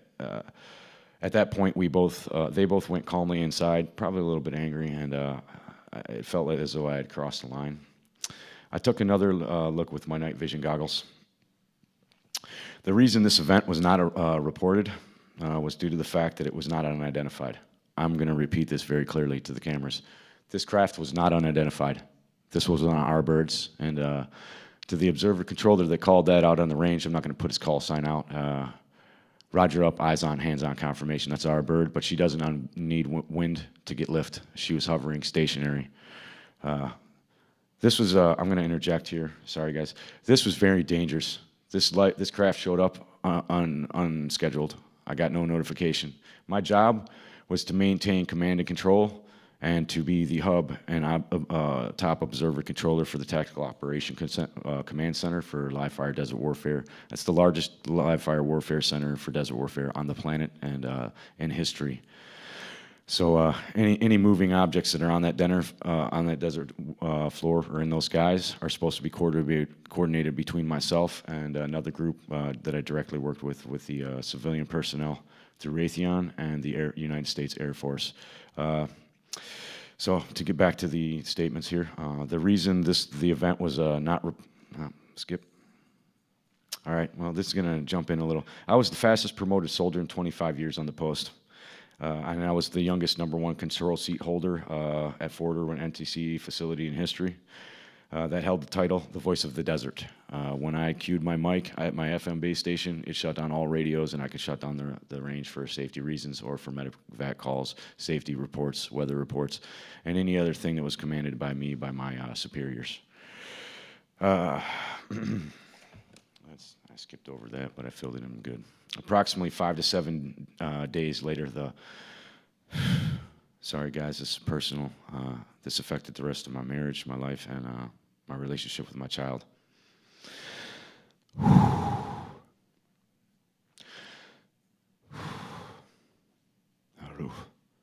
Approximately 5 to 7 days later, the following incident took place on Fort Irwin Road. It's the one road leading into the base. During the weekend pass, after the show, my wife and I had taken a pass to go see a movie. And this took place right after the live fire bunker, about 5 to 7 days afterwards. We skipped the second movie, or halfway through. I was really tired, just got back from running the range, 78-hour shifts with no relief. We passed a dry lake bed on the right-hand side. I've got that exact information already turned into the proper authorities. Thank you, Dr. Greer and all of his team. People out there, please get ready to come out. There's a saying they got, an old friend of mine, well, a new friend, but he reminded me of an old saying they have at Fort Benning, Georgia. It says, "Follow me."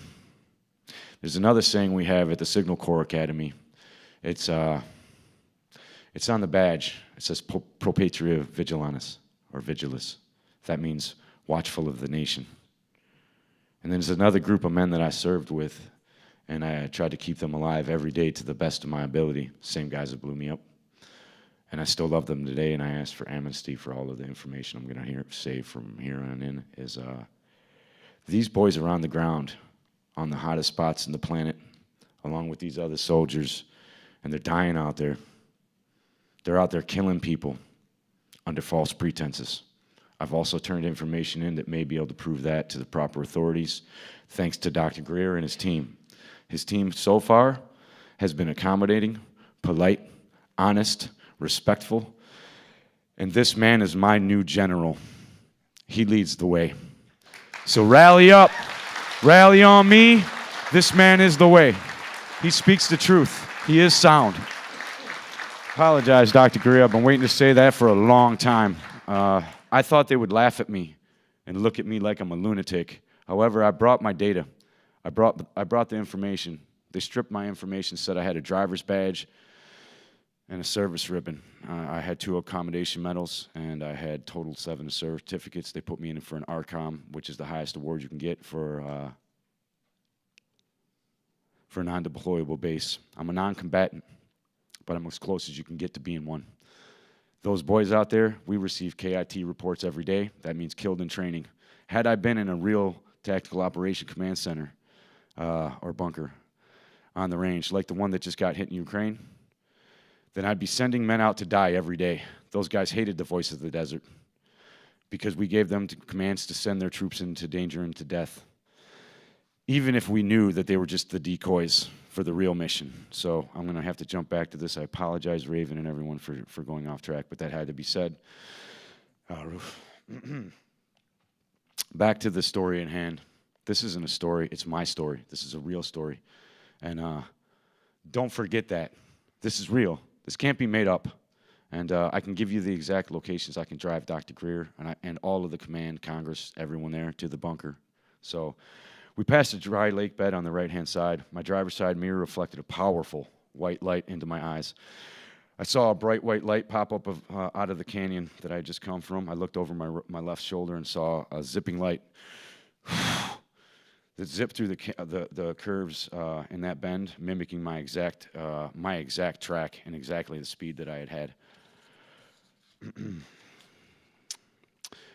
Suddenly, all I could see was a bright light through all of my windows, and at that exact same time, my car's power steering and the engine's electrical system, everything died, completely died. When I exited the vehicle, I rushed towards the front end of the car, believing there was someone pointing a floodlight at us. I had some words to say to that man. I stepped through a thick field of white plasma that encompassed a spheroid craft. As I turned to go inspect the craft, my wife opened the door, and she ran out towards the front of the car, and she was yelling, "Steve, no."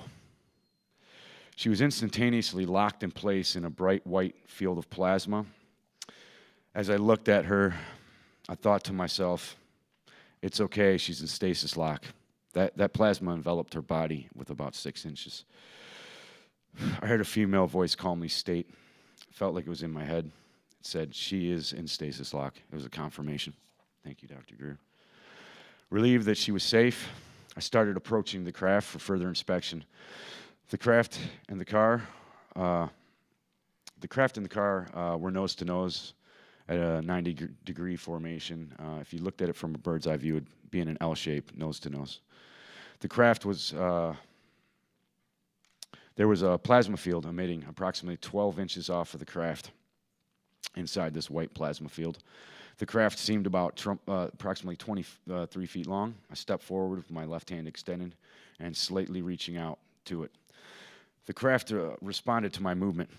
This startled me slightly, but I took it and stood still, just in case. By moving back and pivoting the nose away from my hand like a cat or a boxer, and it felt like a cat to me.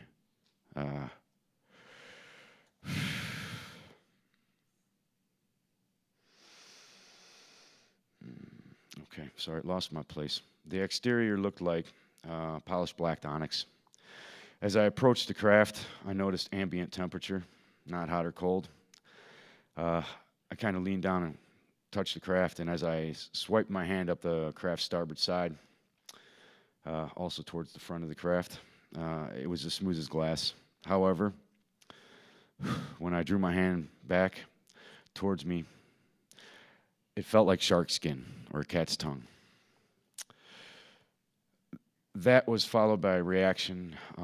The reaction followed my hand, and as I... Oh, it's slightly off here. So I'm going to have to do this with my hands just to describe it for you. As you can see here in the picture, I put my hand on the craft like this, and I kind of pushed my head forward. I can't do it here because of the mic, but I wanted to swipe my hand up and look at it like I was planing a piece of wood. As I drew my hand back, that's when I felt that this strange texture. It felt like tiger skin, or a shark skin, or like I said, a cat's tongue. As I drew my hand back, pixels jumped off the craft. They were like micro shavings. I would call it, they resembled graphene or magnetite shavings and nano-sized particles. As I did that, and as I swiped up first, I guess to get back to that, as I swiped up, the craft emitted a tiger stripe pattern up the starboard side of the craft. As I drew my hand backwards, the pixels popped up. And as I did, the craft purred. It bellowed through my body. I could feel it resonate my body cavity. And it was very intense. I felt like I was in contact with a living creature. Yes, sir. The reaction, okay, I'm already done with this. Thank you. As I drew my hand back, a lattice work opened up underneath. There was a very vibrant colors coming out of the craft, the underskin. This was a very thin nanolayer. And there was a meshwork, honeycomb style. And it was like a lattice work that was like a frame around this. Beneath that was, well, there were filaments flowing. They looked like a neural network. I tried to see any universal bus system or any computer systems as the analyst job that I had. I saw none of this. As I drew the hand closer to myself, trying to peer through all these bright, wicked, beautiful lights that were pinks, blues, and every light color you could think of in the spectrum, I wasn't able to see anything through it. So as I drew my hand this way, I kind of pressed off the vehicle. The vehicle was stable. I mean, this thing was locked in position. It's not like Star Wars when you jump off of something and it moves. This thing was solidly locked in place, solid. I seen a shape right here through my elbow as I leaned my face down, and I could see up into the sky above my car a mirage, which was like a silhouette or a heat foil on the road. And the stars shimmered in a straight line, and in a very long distance there was a curve. So it seemed to be curved. Either way, right when that ripple hit in the sky, the stars then refixed back into place. I realized I was looking at a cloaking device on a very, very, very large craft that seemed to encompass the whole desert area that I was under. At that moment in time, I glanced and panned my view just to try to get fathom the dimensions of this craft. And I saw a giant bright white light floating in the sky. And it was a hangar bay door opened. You couldn't see doors. It was just a bright white light. And it looked like a window floating through the sky, maybe even a portal. People might, from a distance, think, hey, that's a portal, but I obviously knew it was a craft. So this is a hangar bay door. And there was a female silhouette standing there. At that moment in time, I heard that same voice, and it said very clearly, you were not supposed to see that. You weren't supposed to see it. All of a sudden, I began feeling a thud, thud, thud sound. This was a resonant frequency being pulsed through my body. As I felt this, it increased in speed, thud, thud, thud, thud, thud. It was very rapid. You can see the same type of thing in the movie Interstellar, very similar when he falls through the black hole. Too similar.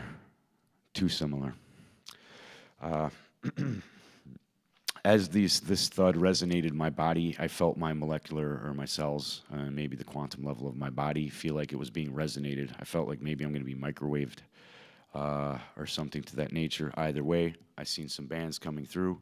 I began lifting up off the ground.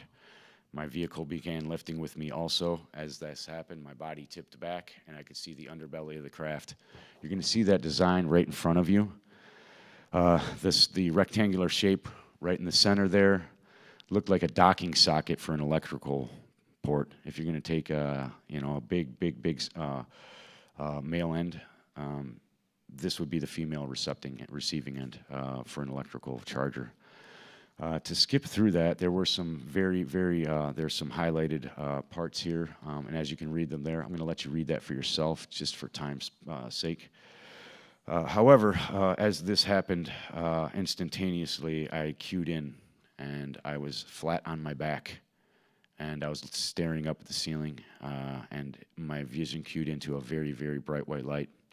My vision panned over, and there was my wife flat on her back on a table. It was smaller than the table I was laying on, slightly lowered, and she still had the same exact expression on her face, like she was screaming no. However, she was no longer stuck in the running position. She was flat. As I panned a little more in front of me to kind of gauge where I was at, and this all happened in milliseconds, guys. This was, oh crap, what's happening? So this is a very short encounter here. As I panned over, I saw my vehicle with the right passenger tires end lifted up. I saw some people in some white suits, fully garmented masks with some breathing apparatuses. They were working on the vehicle. Slightly next to that was a strange blue rack that looked like it could have been an automotive rack, could have had another purpose. That was my quick assumption. As I Oh, yes, sir. Thank you, sir. No, well, if you want to just finish it up. Yes, sir. So after that had happened, I saw a female right next to me. She was taking some samples from me. It was a human female. She had red hair. She had very fair skin.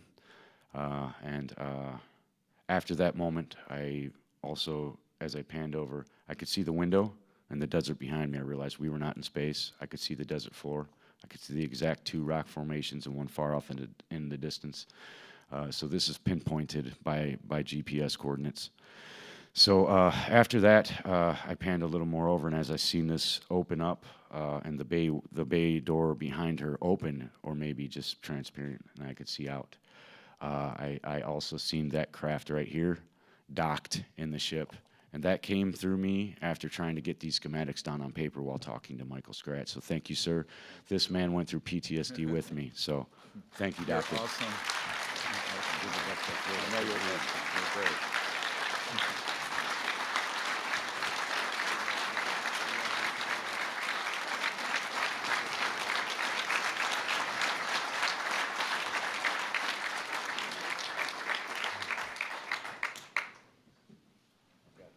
Thank you very much.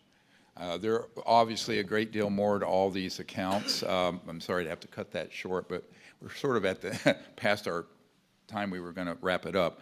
But I will tell you that this is not a typical, the craft he was referring to are ours. That was Raytheon objects. Those are, and he said, yes, they are. His key point needs to be made, absolutely. They have been used in simulated quote-unquote abductions. In this case, a very decorated and heroic man was essentially tortured by this. This is a crime that must be investigated and brought to justice quickly. The next witness is D.C. Long from Fort Bragg. He was involved in an incidental event. Many of these witnesses at this point were people who saw something they shouldn't, and there were reprisals and things that happened. It's a pattern. The ones that were read in for a number of years, like one man that I shared earlier, 10 years in those operations, those are the ones waiting for greater protection for themselves before they step forward, but we have many of them. So with no further ado, I welcome my friend, D.C. Long.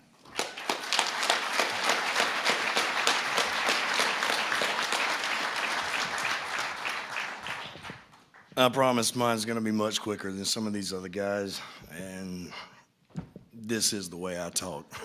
So I apologize for that as well. Everyone that I've met here, I would love to go through every name. I would love to go through every situation. What these gentlemen have, we could spend years talking about it, just getting to all the moments and everything that meant the most to us. And unfortunately, I have a very short amount of time to do that. My military service began in 1997, and it stretched to 2013 until I was medically retired, injuries received in a combat jump. Ironically enough, the quick story that I'm going to tell you guys has virtually nothing to do with my military career until it got to the very end of the story. Long story short, my father grew up as a contractor. That was his entire life. He could build anything with his hands. He could tear it down and build it again for you. I segue that, and the only reason I bring him up is because my father is how I got tied into this story. As a government contractor on Fort Bragg, he met some people. He got friends with some people in the upper echelons in the military, the tip of the spear. The guys who didn't need the Army Corps of Engineers permission to build anything that they wanted. These people that I met when I was 13 years old. We would go on hunts together. We would go on fishing trips together, riding their planes. They would take us all over the continental U.S. just to enjoy their time together. People that I thought were my friends, that I didn't know that they were in the military until years after I had been in myself. We meet up at 18th Airborne Headquarters by my father's request from me. He asked me if I could help him assist. We didn't know where the project was. We were told that we were going to be met by an escort from the JFK Warfare Center. He shows up. I recognize him as one of my father's friends. I overheard that the place we're going to be going is Range 19. I'd never heard of this place before, hadn't since. They put us in a van, no windows, no partition to the front. So we were joking, what did you say? Because we're taking you to Leavenworth. We show up at Range 19. The only thing that was directly in front of me looked like a bunker, 45 degree inches from a concrete bunker, covered in trash. Looked like an actual dump. We open up, there's another escort, and they're waiting on us. They take us to a freight elevator. We take the elevator down. At that time, we were instructed, keep your heads down, keep your eyes on the heels of the men in front of you, or you'll be fired upon. I've heard plenty of instances of military jargon. People like to jive each other. I didn't take it as a joke, but I knew enough to just do what he told me to. I didn't want to risk it. As soon as the freight elevator opened, the first thing that I could see were a few personnel connexes to the right in a large hangar, maybe twice, 3 times the size of the area that we're in now. There was a monolithic slab directly in front of me that was being held up by nothing. The closer that I got to this slab, I felt an intense vibration inside of my body. I never felt anything like that before in my life, never anything since, but it left no sound.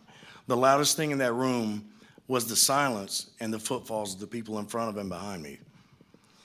As I got closer, my natural southern curiosity took over. Oh, my shoes are untied. So I go down just to take a peek. And there's absolutely nothing up underneath this monolithic slab that if I had to estimate would be well over 100 tons. Absolutely nothing holding it up. You can see by the picture, there's another boulder directly behind it. It was flat on the ground. There were 2 other people beside it. I could only see heels and feet.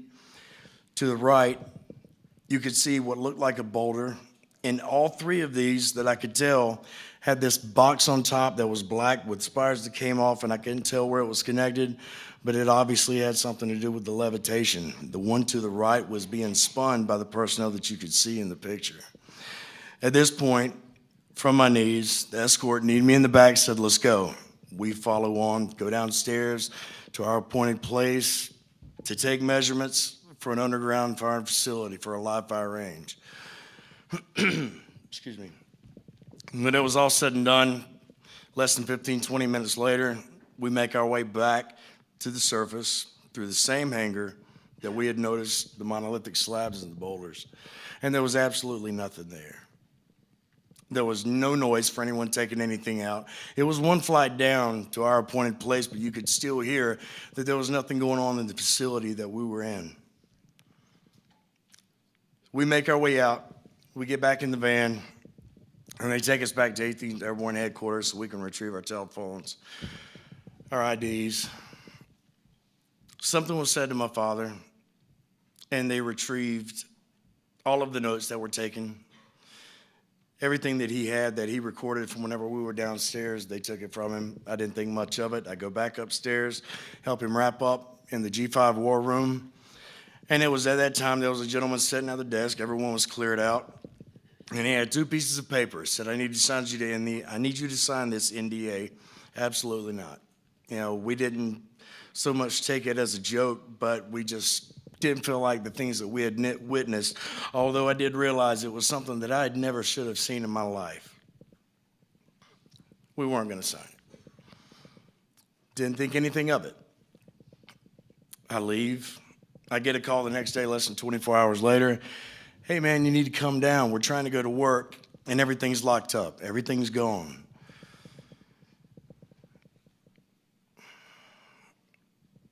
Everything that my father had worked for, from the time that I was a child until I became a man, became a soldier, and the company that had my name on it, everything was seized. Absolutely everything was seized.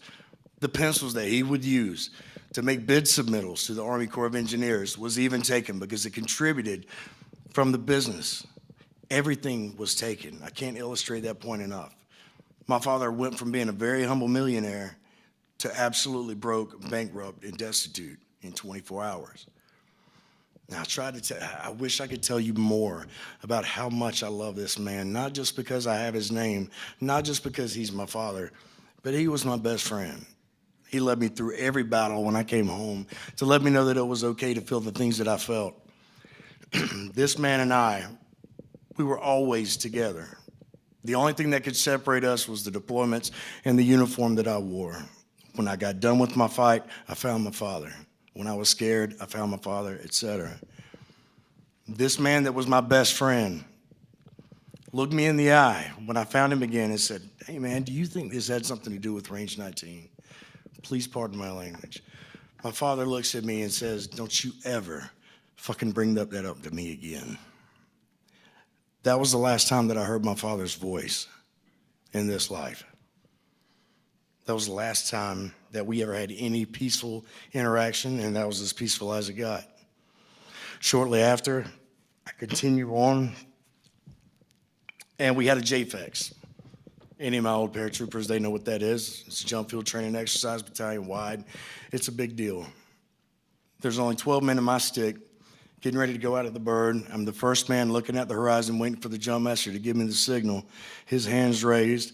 I notice at the right side, someone coming up to my shoulder, and it's one of the escorts. One of the men that I knew personally from the time I was a child till I was a man and a soldier. He hooks up, he looks at me, gives me a wink. I didn't think much of it. To me, there was no danger at that point. Green light goes off, I get a hit in my back, and then something hits me in the side of the face, and it's a static line. The gentleman to my right, the man that I knew, threw his static line intentionally, and it snapped my neck. I go to fall out of the aircraft, deploy my combat pack, full oscillation. The only thing that I heard after that was the sound that my body made when it broke. When I woke up a month later, I was told that I was not fit to be a Ranger. I was not fit to be airborne. I wasn't fit to be a soldier. My career was effectively over. Even throughout all this time, I could not reach out to my father. He wouldn't take my calls. He was homeless. I didn't know. I just thought he didn't want to talk to me. Eventually, I ended up in the same situation. This follows further down the road to about 2 years ago, whenever I finally was saved by someone who I didn't even deserve to hear the sound of their voice. I had intentionally grown my hair past my shoulders, my beard down to my stomach. I was 135 pounds just because I was hoping I could hide. I was hoping I could get away from what put me in that position to begin with. I get a phone call. It was 2 years ago. We found Daddy. He's in the hospital. I go down to see my father. He couldn't speak. The man that was 6'4", 240 pounds, a superhero in my eyes, not just because he was my daddy, because he was a tough son of a bitch. He was laying in a hospital bed, 98 pounds. When the people who I encountered after the fact that had actually spent time, excuse me, and got my father out of his homeless situation to help him get back on his feet, to give him the drive, to get back to doing the only thing that he knew how to do was to be a government contractor, they put him back in contact with some of the people that he thought could help him. I can't illustrate this fact enough. In the time span of 3 months, my father went from 6'4", 240 to 98 pounds, dying in a hospital room, and he couldn't even speak because the chemo was burning his lips. I told him, "I love you. Don't worry about us. We're square. I want to make you proud." Before Dr. Greer and I came in contact with each other, and I'm almost done, I wrote my story, and I entitled it, "I'm Afraid to Say." And people have asked me, "Well, why did you wait so long?" I mean, it's obvious why we waited so long to send it. Nobody knows this. My family doesn't know this. Dr. Greer obviously doesn't know this. When I sent that, I was planning on taking my life because they took every damn thing from me. I could handle losing my career. I was willing to die for my country. I was hoping like hell I would. Somehow I survived. And then they tried to take me again. They can have all that. I knew that when I put these around my neck. But my intention was to take my own life because I just couldn't do it anymore. I heard this man's words with Sean Ryan: "If good men do nothing, then evil men will prevail." I am damn tired of doing nothing.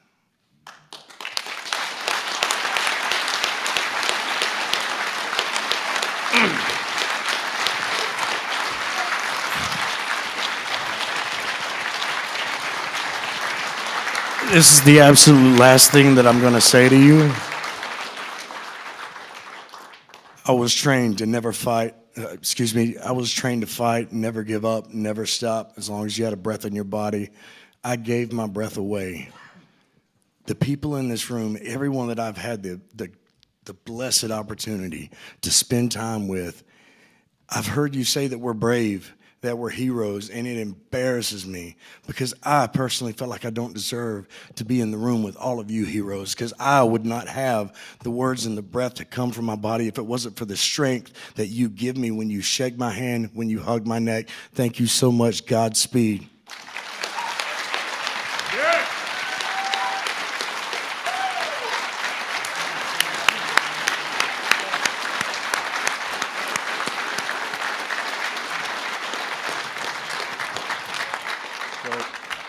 I'd like to introduce, and thank you very much. Again, men are courageous, and it's very emotional. And it should be. Should be.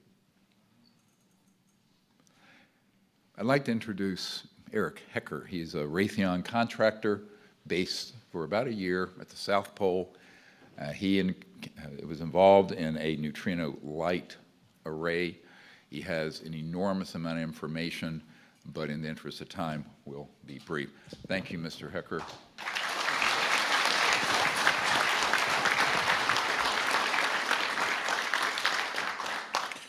Hello, everybody.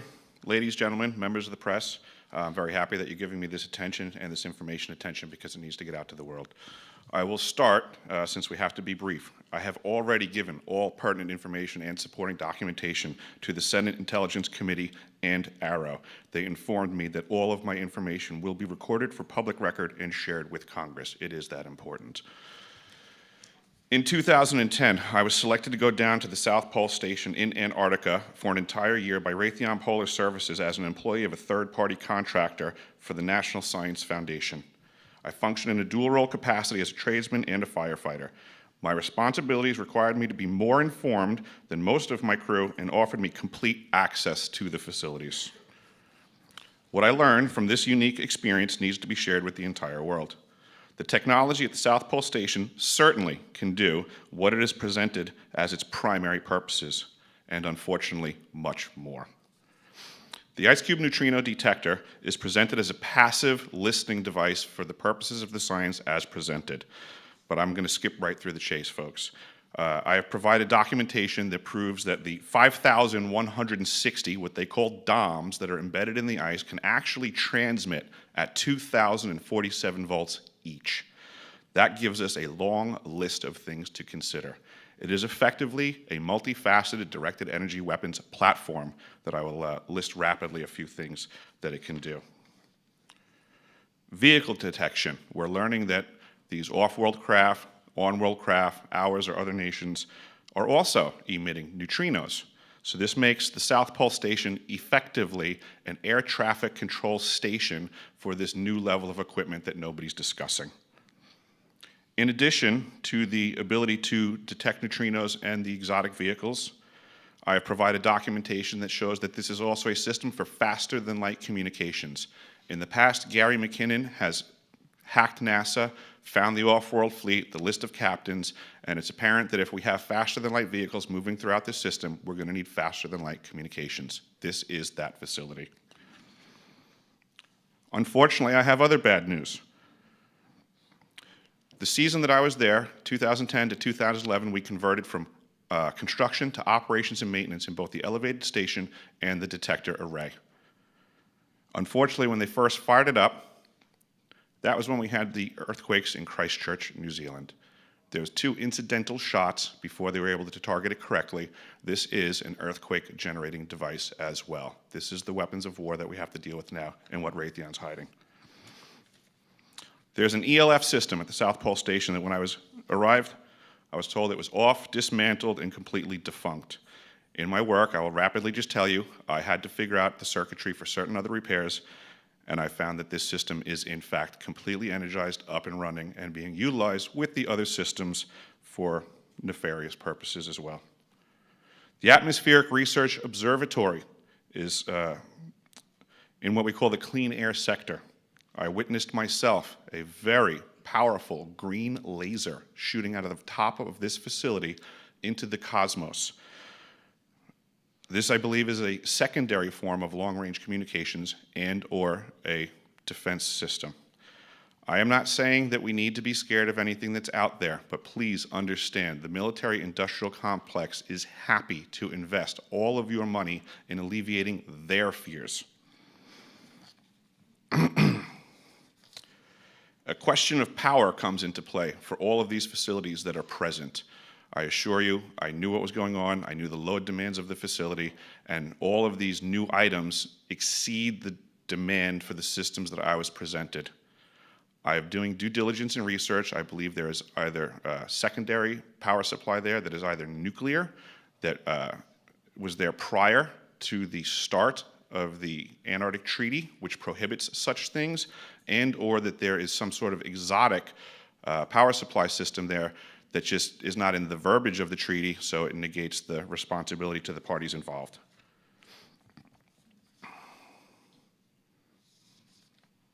I think that pretty much covers it for time. If anybody wants to find out more, I have a website where all this information is at. For brevity, I'll wrap it up, but you can go to deciphering.tv. I've documented all of this stuff, and information is available. Awesome. Thank you.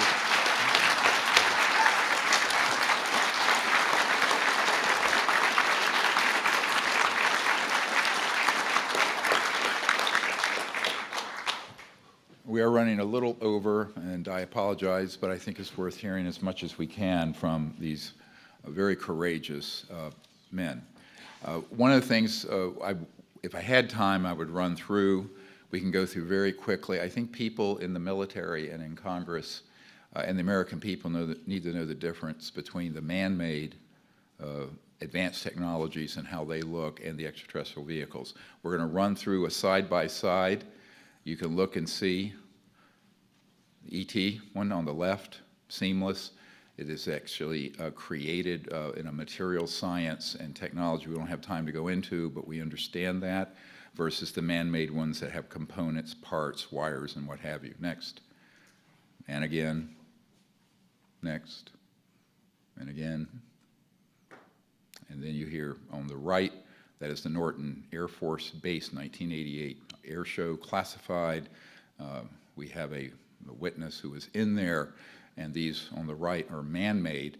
They were late Mercury era, 59 through early 60s in their construction, because we had mastered gravity control in October 1954.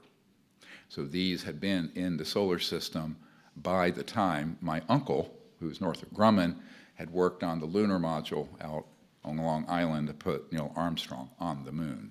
Next. This is, again, an ET vehicle. On the left, one with struts, parts, pipes, and often humming, a transmission, sort of transformer sound on the right. Next.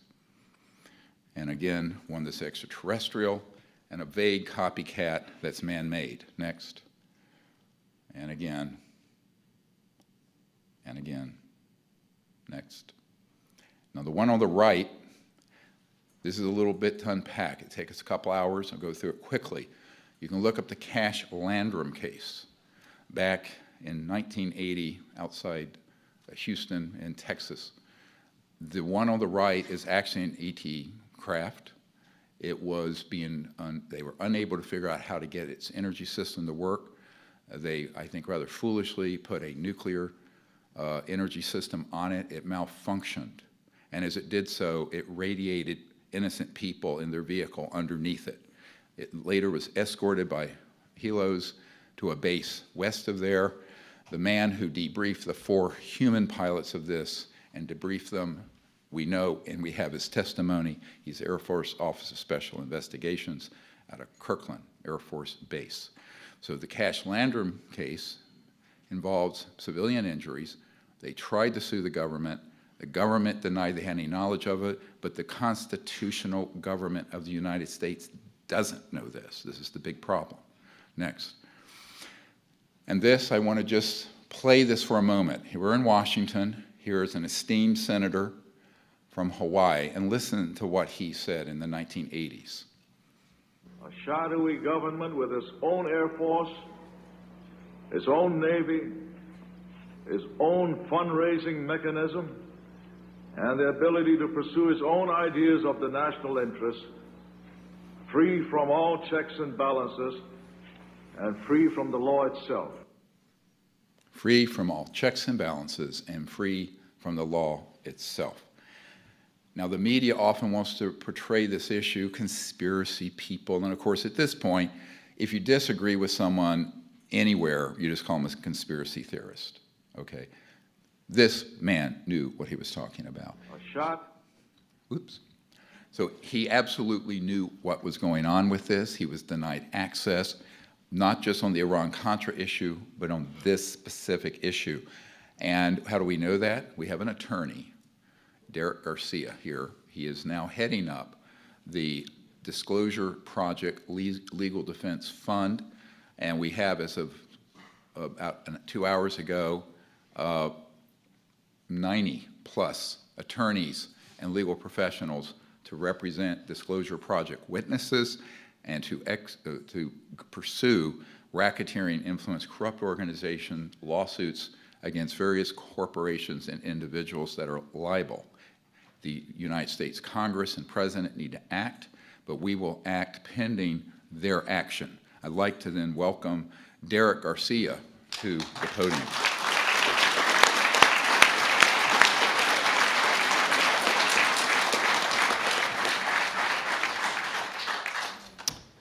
Good afternoon. My name is Derek Garcia. I'm a civil rights attorney from New Mexico. I've been in practice for 13 years. I'm admitted to practice in the District of New Mexico, the Federal District, the United States Court of Appeals for the 10th Circuit, as well as the U.S. Supreme Court. I'm joined in the audience by my colleague and attorney, Paige Fox from Illinois, and numerous attorneys who have now joined our legal team nationwide and internationally. We are dedicated to ending decades of UFO secrecy and releasing vital technologies which will bring an end to our current environmental and energy crisis. On May 23rd, we announced the creation of the Disclosure Project legal team over Dr. Greer's YouTube channel.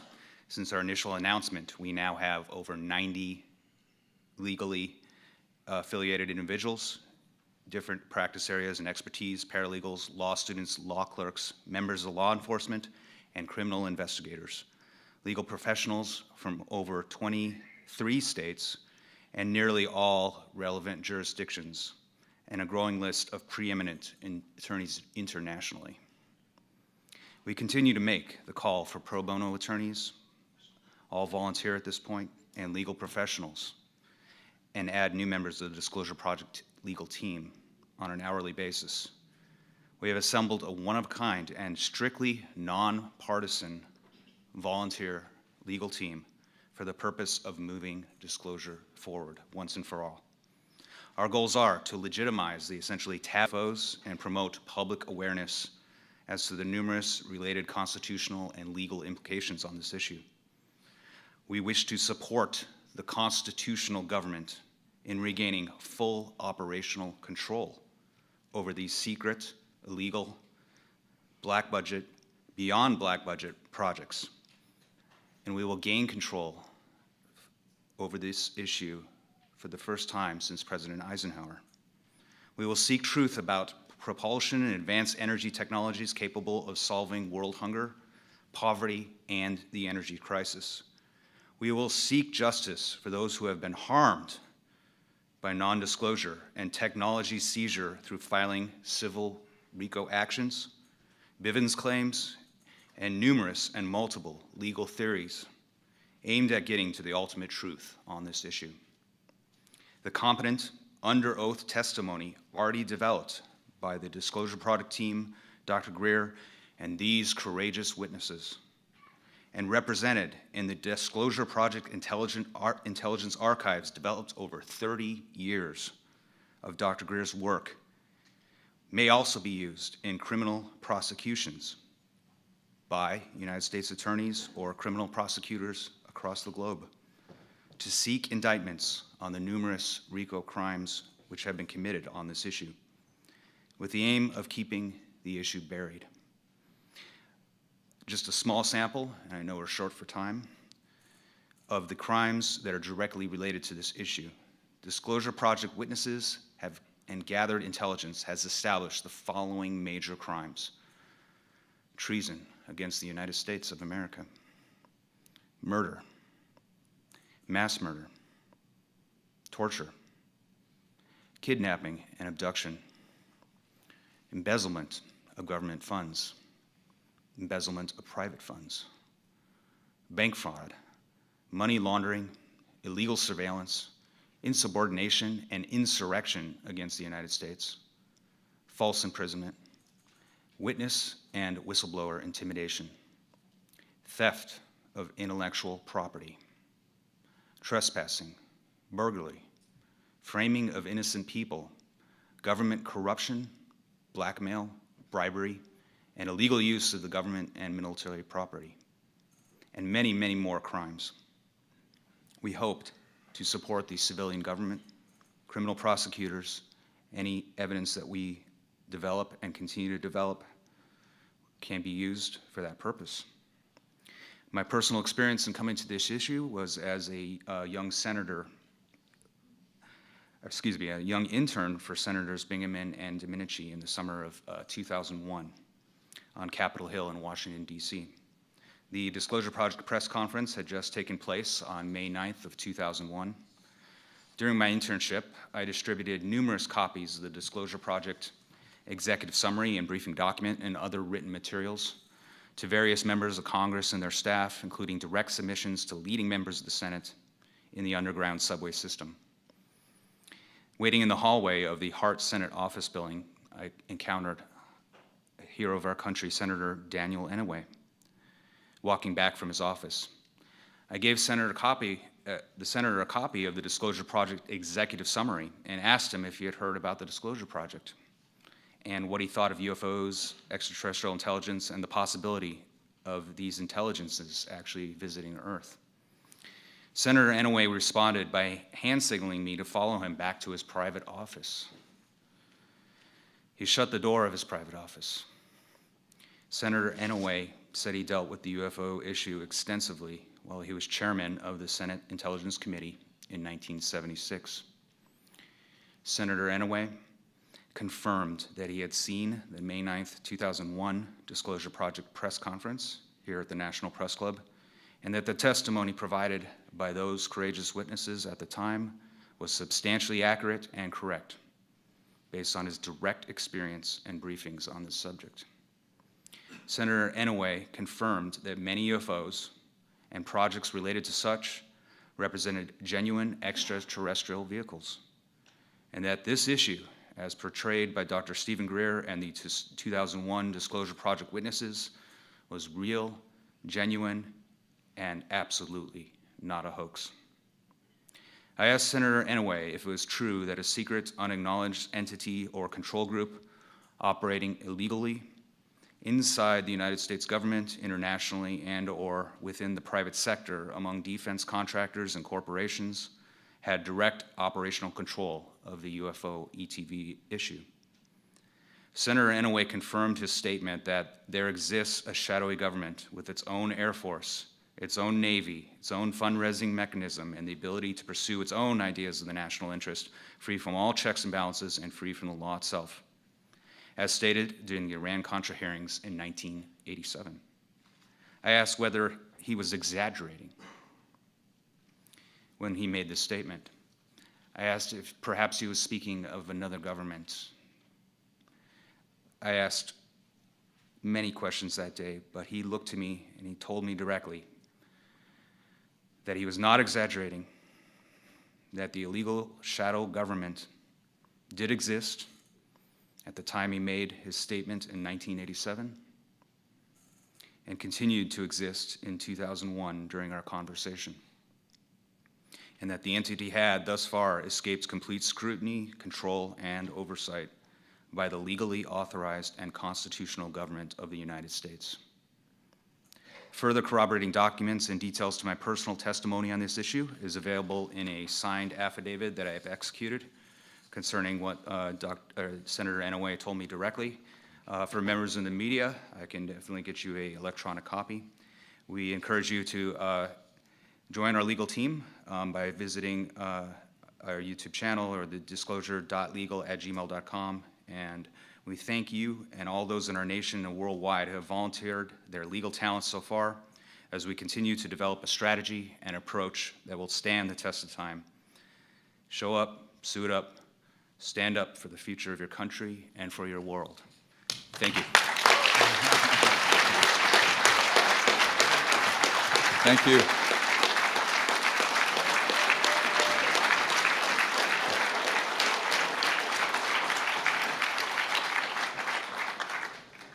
So I would like to thank very sincerely Mr. Garcia for his work. When he first contacted me, he was a 20-year-old student at Wesleyan. Now he's the age of a couple of my daughters. He's now an attorney, and we've gone full cycle, where now he is stepping up with all these other wonderful attorneys and legal professionals to represent what we are doing pro bono, since we are at present an unfunded operation. I would like to also just quickly go through, we're not going to have time to go through everything here, but there is a history of hearings on this subject going back many decades. You know, we have Blue Book, Robertson Report, the Gerald Ford hearings, the Condon Report, and et cetera. These have all been, unfortunately, submarined and corrupted by influences that have prevented the truth of this coming out. We have to be very careful, because Eisenhower said only an informed citizenry can prevent the loss of our freedoms and democracy.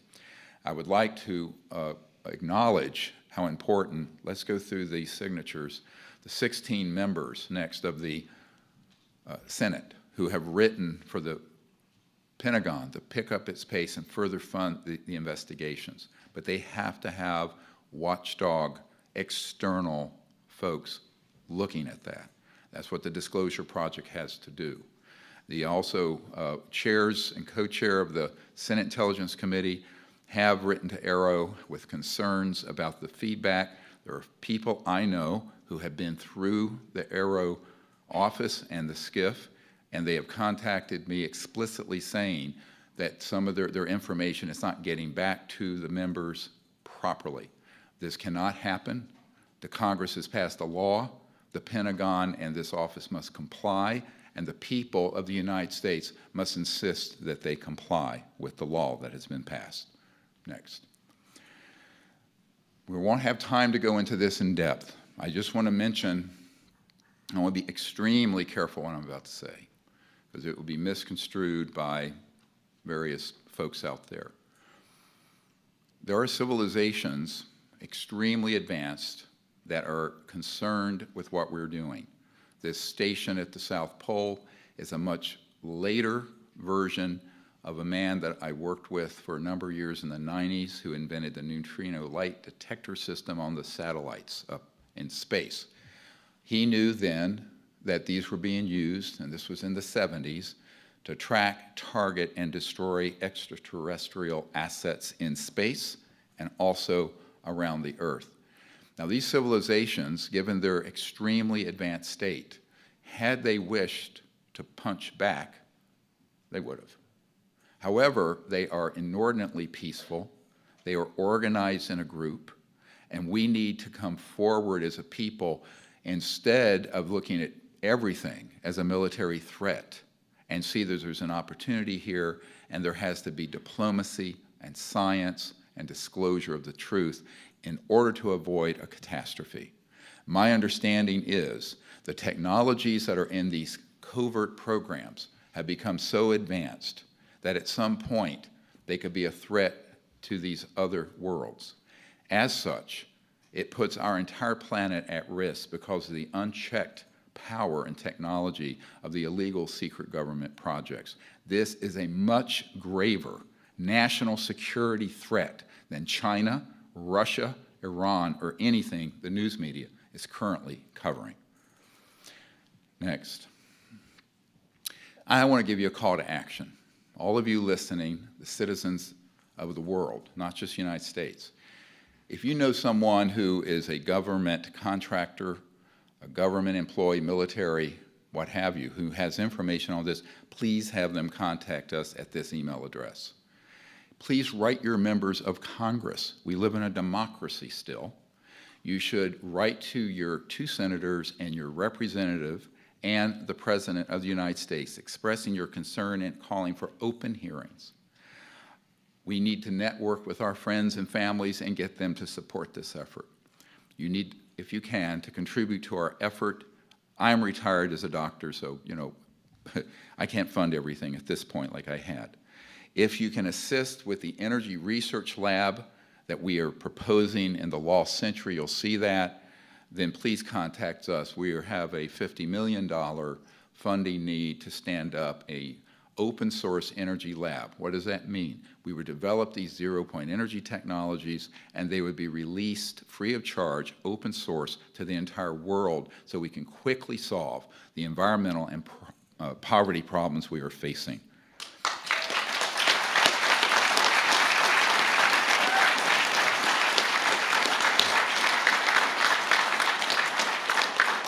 Our goal is to acquire or develop a zero-point quantum vacuum system no later than 2026.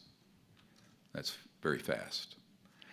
So we need your help. If you're a scientist who knows these technologies or in other capacities can help us, hoping we get funding, we will call on you to be part of this multi-centered lab. In other words, we would have this lab streamed continuously.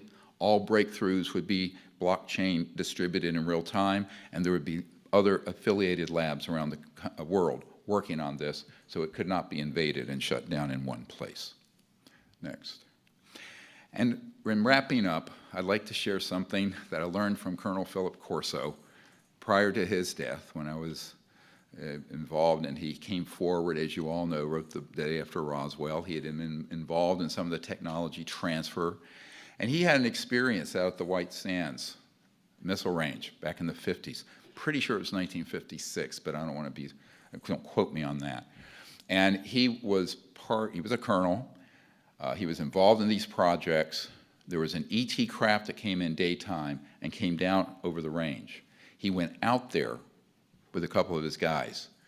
And this craft, it would be three-dimensional and then vanish like a heat wave, like Stephen Digna explained, and then back again. Finally, it stayed. There was an ET that emerged, extraterrestrial biological entity, and he said, the ET was communicating, please don't hit us with these radar. Can you get these radar systems out? You know, and was asking, because they were operational, of course, at that time they were operational at Roswell. And he missed being a brash young, you know, Air Force colonel, and he says, what's in it for me? And the ET says, a new world if you can take it. Now, I was one. Now, you know, I have 12 grandchildren. What kind of world are we going to leave them if we don't fix this problem? Because it involves peace, and we have to work towards contact that is in a peaceful paradigm. We have launched a very controversial project, as I get attacked the most for, the CE5, or Close Encounter of the Fifth Kind contact program, as sort of an experimental, community-based outreach to these civilizations. We have had a number of extraordinary contact experiences. This is sort of a prototype that the French government during the presidency of Sarkozy asked us to demonstrate, and we set up an operation in France that was protected, where we did have events take place. I think we have to begin to ask, what can we do as a civilian government where we don't try to militarize and weaponize everything we don't understand? Because here's the problem. If you're a hammer, the whole world's a nail. And so we have to get this disclosed properly so that our brighter scientists, our academics, our political leadership and our diplomats and the citizens can take the lead on this issue rather than an illegal and clandestine operation that is a threat to national and world security. Thank you for your attention.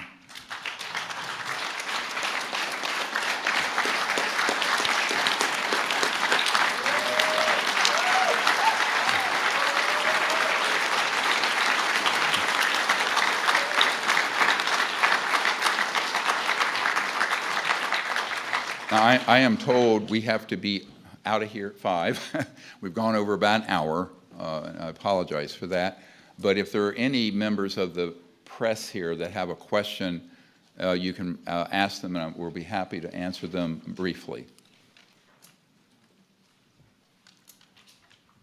Any members of the media? Yes.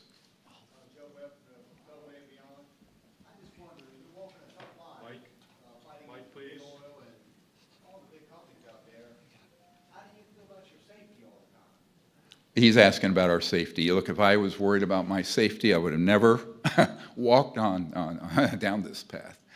I have been threatened, and we've had some losses on our team. I've had a few people over the years that worked with me who have been killed. It's difficult. But I just think the mission of what we're trying to do is more important than one life, mine. So you can't worry about that. We do have good security now, and I think that there are people, frankly, in these very classified projects who do want to help us and protect us, and they have been since about 1998. And that's pretty much. Or is there another? Oh, you're welcome.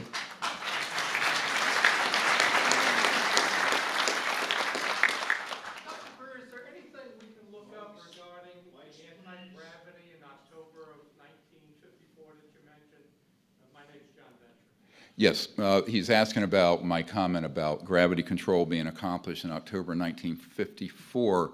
A member of my team for many years was the top scientist at the Naval Research Labs here in Washington, so one of the major Department of Defense labs. He was one step down after the director of the lab, and he had been in a vault where he saw the document in a skiff and saw the documentation that we had mastered gravity control, meaning that we had had experimentation with it earlier, but mastering it so it was stable occurred in October of 1954. His name is Richard Foch, F-O-C-H. He is deceased, but he worked with us for many years and was very much in the inside. He also introduced me to some folks down near the Redstone Arsenal and a man who is under contract with IT&T, but he actually is working for the CIA, and he has developed these technologies also beginning in the 70s. And I've been at this man's skiff, he's been at my home. When he was going to develop one of these systems for us, some thugs went down and threatened he and his wife's life. So, you know, he had to back down. At that time, we didn't have a momentum and a way to secure his safety. So, yes, I mean, we do know that this goes back a long time. I know that we have Senator John Warner's son here, who his father was involved with this committee. It's the majority Joint Intelligence Committee, along with George H.W. Bush, who was the one who told Clinton to back down off of looking into this. And I was very involved with that. There's a long story here. We'd be here all night. But we do know that Paul Mellon, the grandfather of John Warner IV, who is here today, went over and retrieved a German disc at the end of World War II that was their prototype to develop a so-called anti-gravity electromagnetic gravitic system, but it wasn't fully operational by the time the war ended. But that became something that then was pursued later through operations that were highly classified in the United States and in the very black aerospace world. And we have this very well documented, by the way. This was a great deal of history here of the United States after World War II that the public doesn't know about, but it'll come out. Other questions? Yes, ma'am. Dr. Greer, Sherry Beal here from arighttoknow.com, and I just want to thank you so much for your bravery in covering what many of us journalists in the truth movement see as ringing the alarm for the most critical topic on the planet right now. And, you know, we've really learned that we, the people, that we've been funding, unbeknownst to us with our taxpayer money, these black operations. What can you tell us that we can do? I know you had a call to action, but for not just the journalists, but everyone in this room and everyone tuning in, what can we do to help support and really flip this movement right now and help save, you know, our planet, humanity, have access to the free energy that we have been funding as well? Well, we need networking support. We need people like Sean Ryan, who had me on his show and got this message out to so many members of the military, Delta Force guys, Navy SEALs, others, and are now coming forward. We need significant funding because it's an unfunded project. Everyone who works with it is a volunteer, has been for 33 years. But I also think that we need people to network with friends, and it needs to be a grassroots movement of the people. And people need to also take the action I mentioned with their members of Congress. Most importantly, I think everyone who knows the truth about this needs to work night and day. This is what I did. I basically gave up about $12 million in earnings as a doctor to do this. But my view of it is that we need people who understand what's at stake and walk the talk. And it's not, it needs to go beyond just gab, and we need action. And I think the timeline for it is now. This is all emerging. I just heard from a very important figure in Australia this morning. He said the defense sector there is following this. There are multiple people there going to come forward. There's a big asset base there in their Pine Gap, and the members of the Australian Senate are also open to pursuing this. So this needs to be a worldwide effort, not just United States. Yeah.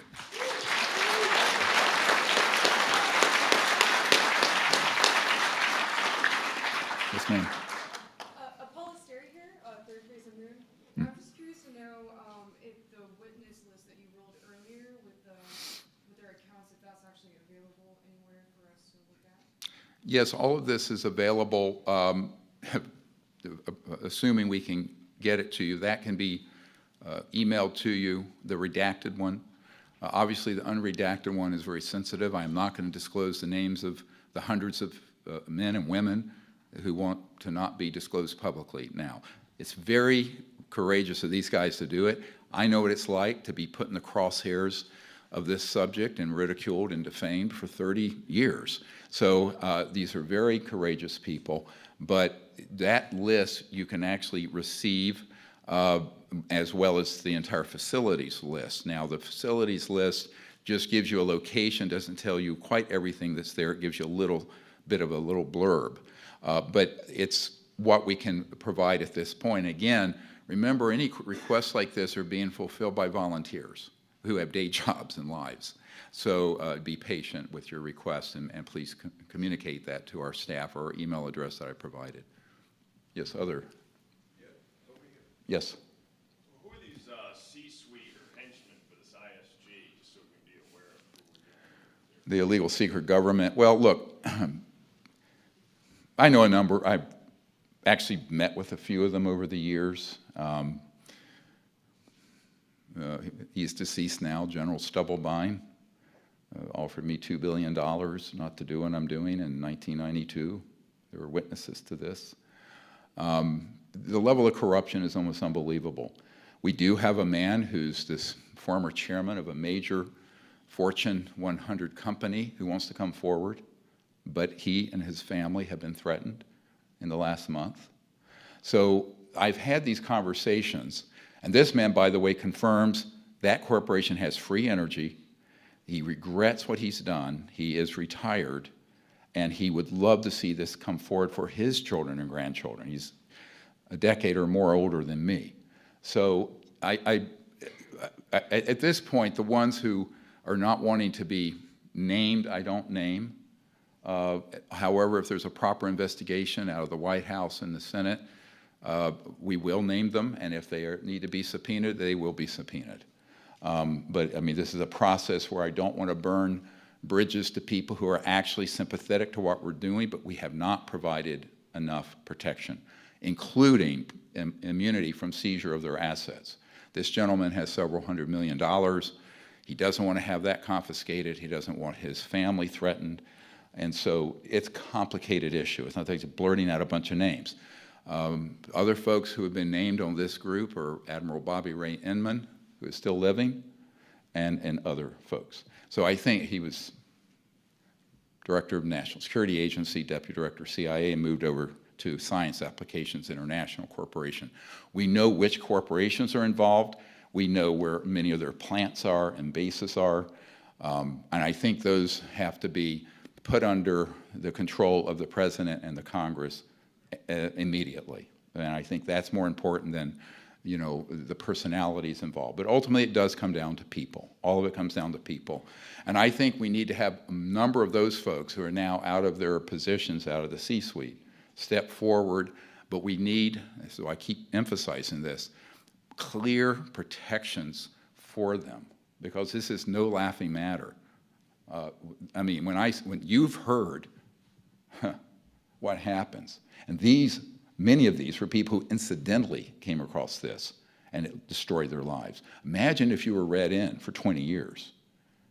I mean, there are wet works, kill teams that will be deployed. And so this is very, very serious. It needs to be taken seriously, and I will not be, you know, too cavalier about what I'm going to require for those folks who do want to do the right thing. Now, the ones who don't want to do the right thing, I said this, we put a clock on it. The Congress and the President puts a clock on that, and then at that point, they get prosecuted. Or, by any means necessary, this gets resolved.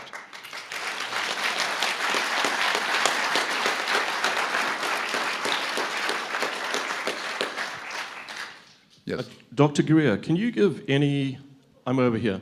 I see, yeah. Gavin McClellan. Sorry, can Mike. you give any clarification on the Van Allen radiation belts? There's a lot of dissension about the Van Allen radiation belts. Give any clarification on transportation through them? No, I don't have any specific information on that issue. I do know that these technologies that we're talking about would have no problem going through, frankly, solid matter, ocean, et cetera. If you can wait. Is there another member of the media press? Wait for the mic, please. Thank you very much. Dr. Greer, can you tell us more about the programmed life forms that are involved in the so-called abduction phenomenon, please? Thank you.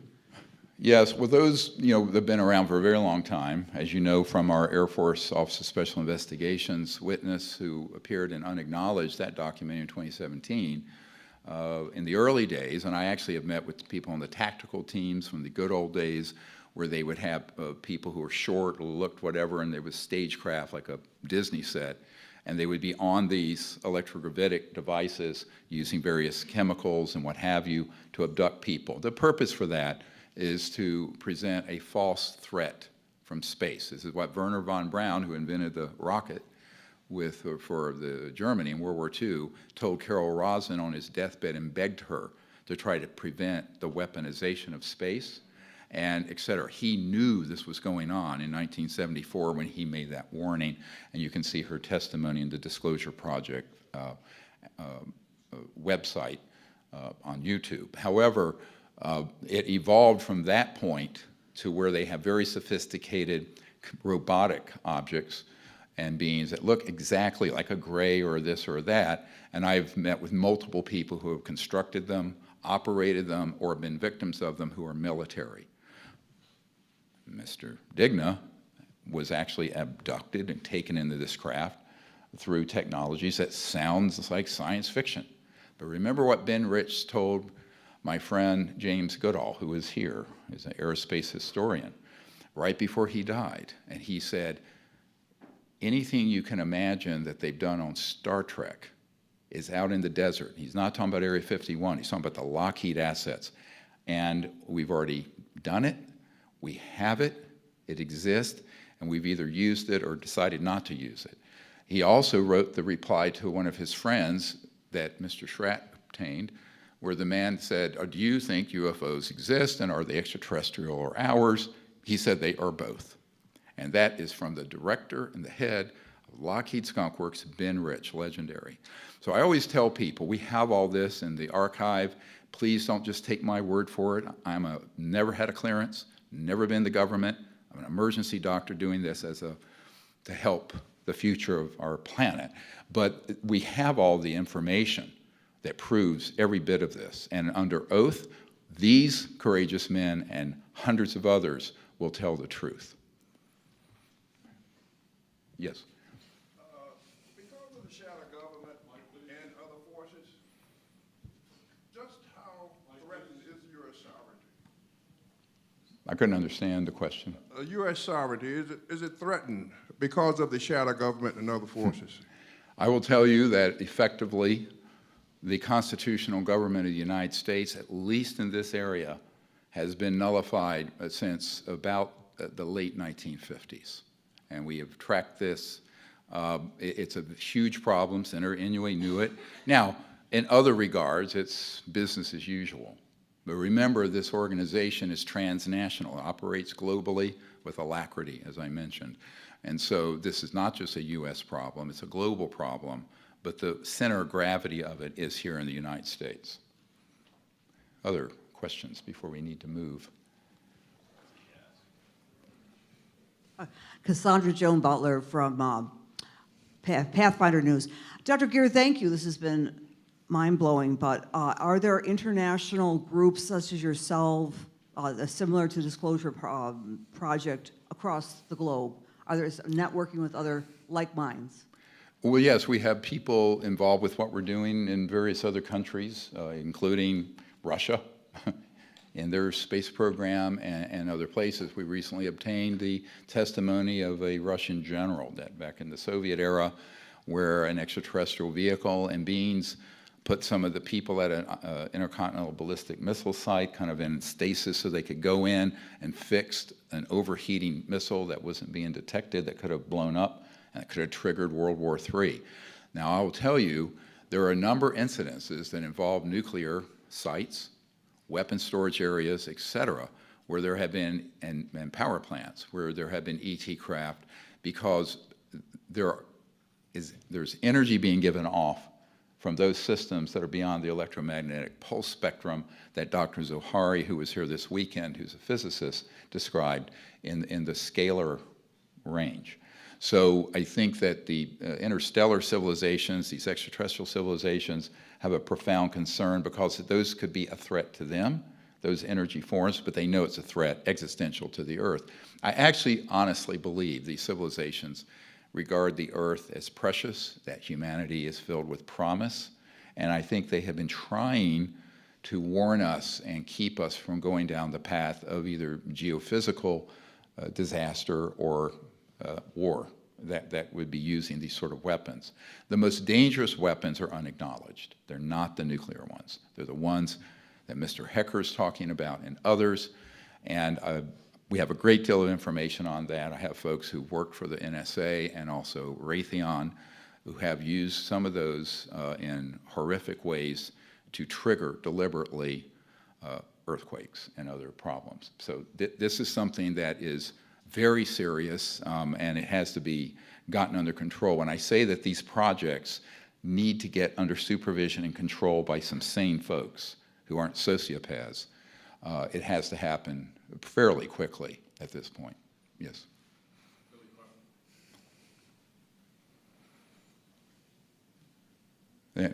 Hello? Oh. Billy Carson, Forbidden Knowledge TV. Hey there, coming in loud and clear, buddy. I'm in. With regards to the civilian RICO, can we foresee, if this process is successful, any potential prison time for any of these corporate execs that are behind this? Look, an eye for an eye leaves the whole world blind. I think what we want to do first is to gain their cooperation with the effort. We hope we can exert enough pressure both through what we're doing as civilians, through a civilian RICO and other actions, as well as what's happening in the Congress, that gets resolved. What you don't want to do is just throw down with folks who have technologies, and I will tell you, this is sensitive, But when I was briefing Admiral Tom Wilson, who is the head of Intelligence Joint Chiefs of Staff in 1997, 26 years ago, I can't believe it's been that long,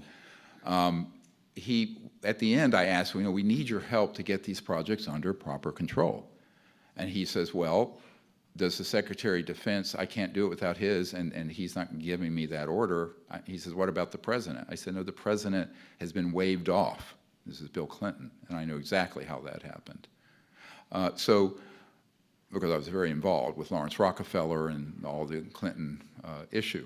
So the question becomes very quickly, and he said to me, how would we take on a group who have technologies 1,000 years beyond what I know we have, which is the best thing I can deploy is a B-2 stealth bomber. So this is a very serious issue strategically. How do you approach this? Now, the constitutional government of the United States has the rule of law, and I think if it's disclosed properly, the support of the populace and the people, and the rank and file. And I want to point out, virtually all of the Disclosure Project witnesses, except some of these few that are very much at the top, were just obeying orders. They were at a site, they were Delta Force, or a Navy SEAL, or what have you.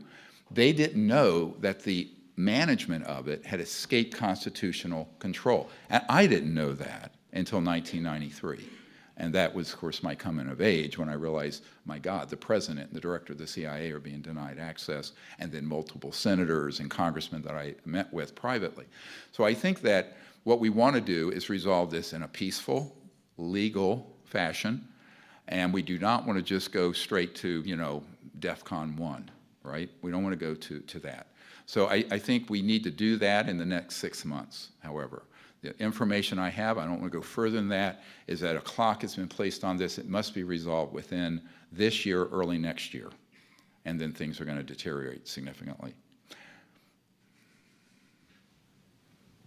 Who in Congress is supporting you? Who can you name? I don't want to really go into, let them speak for themselves. When I take meetings, I take them, if they're confidential, they're confidential. I'm not important in this. It's not supporting me. I'm 68. I was 34 when I started on this path of double my age. I'm not going to live another 30 years probably. So, my point is I want to be a means to get the intelligence, the information, put the coalition together to move this forward. And I think it's going to need, but the members of Congress who have come forward about this already, such as Congressman Tim Burchett of Tennessee, who has called for these open hearings. He's on the House Government Reform and Oversight Committee. There are many members of Congress who are awakening to this problem. The issue is they're moving much too slowly. You need to contact these members of Congress and also the White House and the Office of the President and say this needs to be dealt with expeditiously because they now have in their possession the entire Disclosure Project Intelligence Archive. And what I have to say about that is no more excuses. No more excuses. They have everything they need.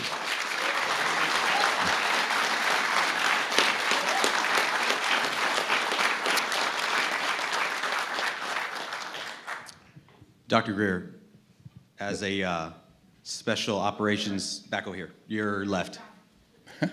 There we go. There you are. Yeah. First and foremost, thank you for everything you do. We appreciate that. My name is Justin Wilson. I'm a former special operations operator, and I currently own a media company called Praetorian.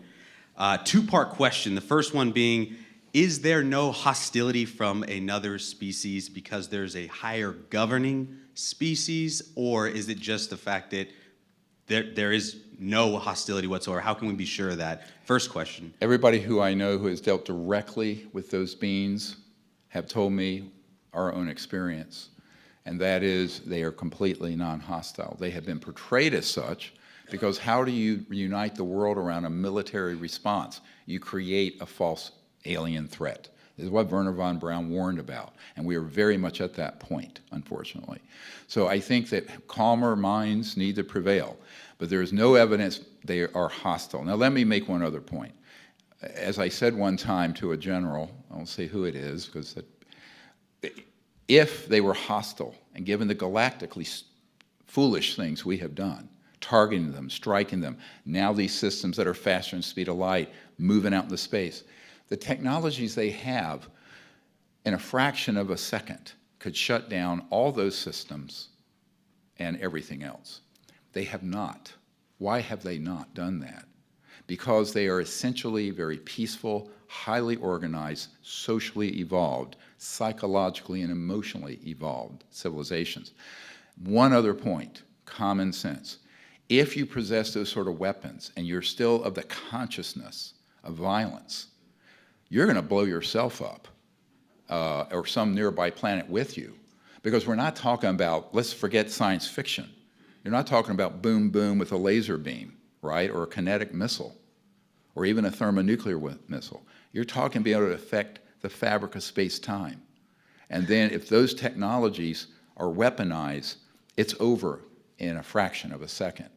So the proof, I said to one senior military guy, that they are not hostile is that you and I are still breathing the free air of Earth. If you know what we've been doing, it's quite clear that this is actually proof that they're not hostile. If you understand what those technologies are, and if you understand what covert illegal projects have been doing. So here's a question.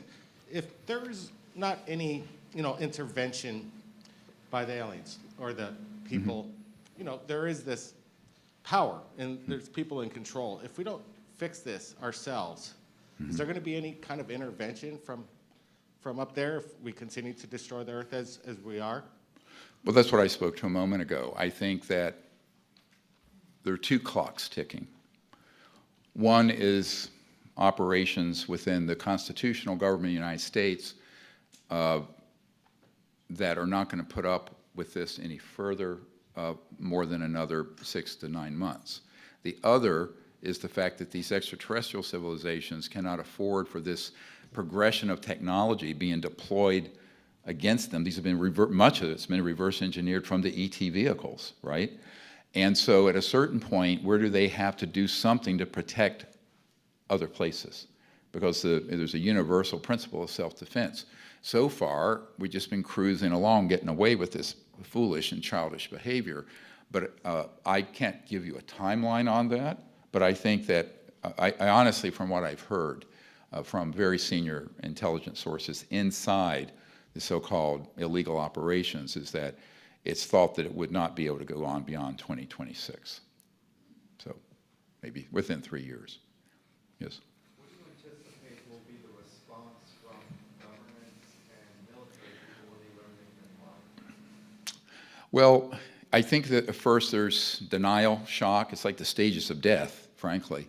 But I know the people that I've been with in the last year and a half and providing this information, which they've then confirmed, it has been an existential crisis for them psychologically, organizationally, et cetera. I won't say who I've been doing this with, but it is traumatic. One of the chief folks, he started working with us on this. He asked me to give them everything we had. I did. Very senior intelligence person. And, he had 2 Black Hawks over his house, shaking his house with his kids in it the next day, with just hovering there. Very threatening. This is a very courageous man, a hero of the country who is unnamed. But what I'm saying is that it's going to be a process because there's so much to know, and it's so shocking. And I think most people in the media and in government cannot believe what Senator Inouye knew in 1987 and confirmed to Mr. Garcia in 2001. And I think that you want to sort of go into denial, this just can't be. I did have someone years ago who was a member of the Canadian military say, this is the hottest potato in the universe. Nobody wants to deal with it. And this is another problem. It's easier just to go, this is too difficult, too dangerous. I'm just going to pay attention to what the next tax bill is or whatever it is. And I understand that.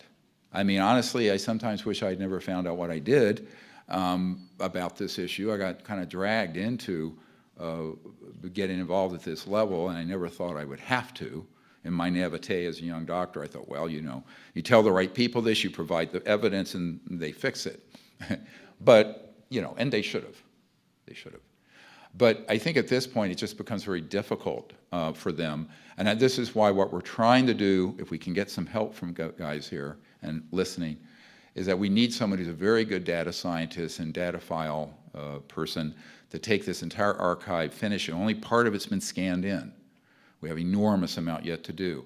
And so it can be organized, and then I would do briefing modules, maybe, I don't know, a dozen, 20 of them, that would connect all that evidence and testimony into intelligence assessments. Now, I've done a number of these. You know, back in the day, I provided intelligence assessments to folks because ultimately the comprehensive assessment based on multiple terabytes of data, hundreds of witness testimonies, thousands of government documents, that has to be put together in something sensible. But that's a very heavy lift, by the way. But I think that's what we need to do, so that if you're the national security advisor or the president or chairman of a committee or their members, that they can go from understanding it in a methodical way, because it's so much to unpack and it's so overwhelming. But that's just something I haven't had time to do. On my free time, we'll work on it together. Yes. Dr. Greer. Yes. Thank you very much. I understand your proposition of benevolence. I'd like to follow up a little bit what the gentleman over there said about hostile intention, one of intention of our EBs. Have you ever had any information or relate to you towards genetic manipulation of the species that had been ongoing or previously talked about, which would, of course, construe a national security threat to the Republic? Has any of that ever come your way? Well, I've certainly heard about it, but what I've heard is the reverse, that our classified projects have taken genetic material and altered it for various purposes, including cloning projects and these program life forms. So in reality, it's probably flown the other way from the folks I've heard. Look, I've been told we have to be out of here at 5. I thank you for your patience. I know we went over about an hour, but help us if you can, and God bless all of you. We'll see you soon.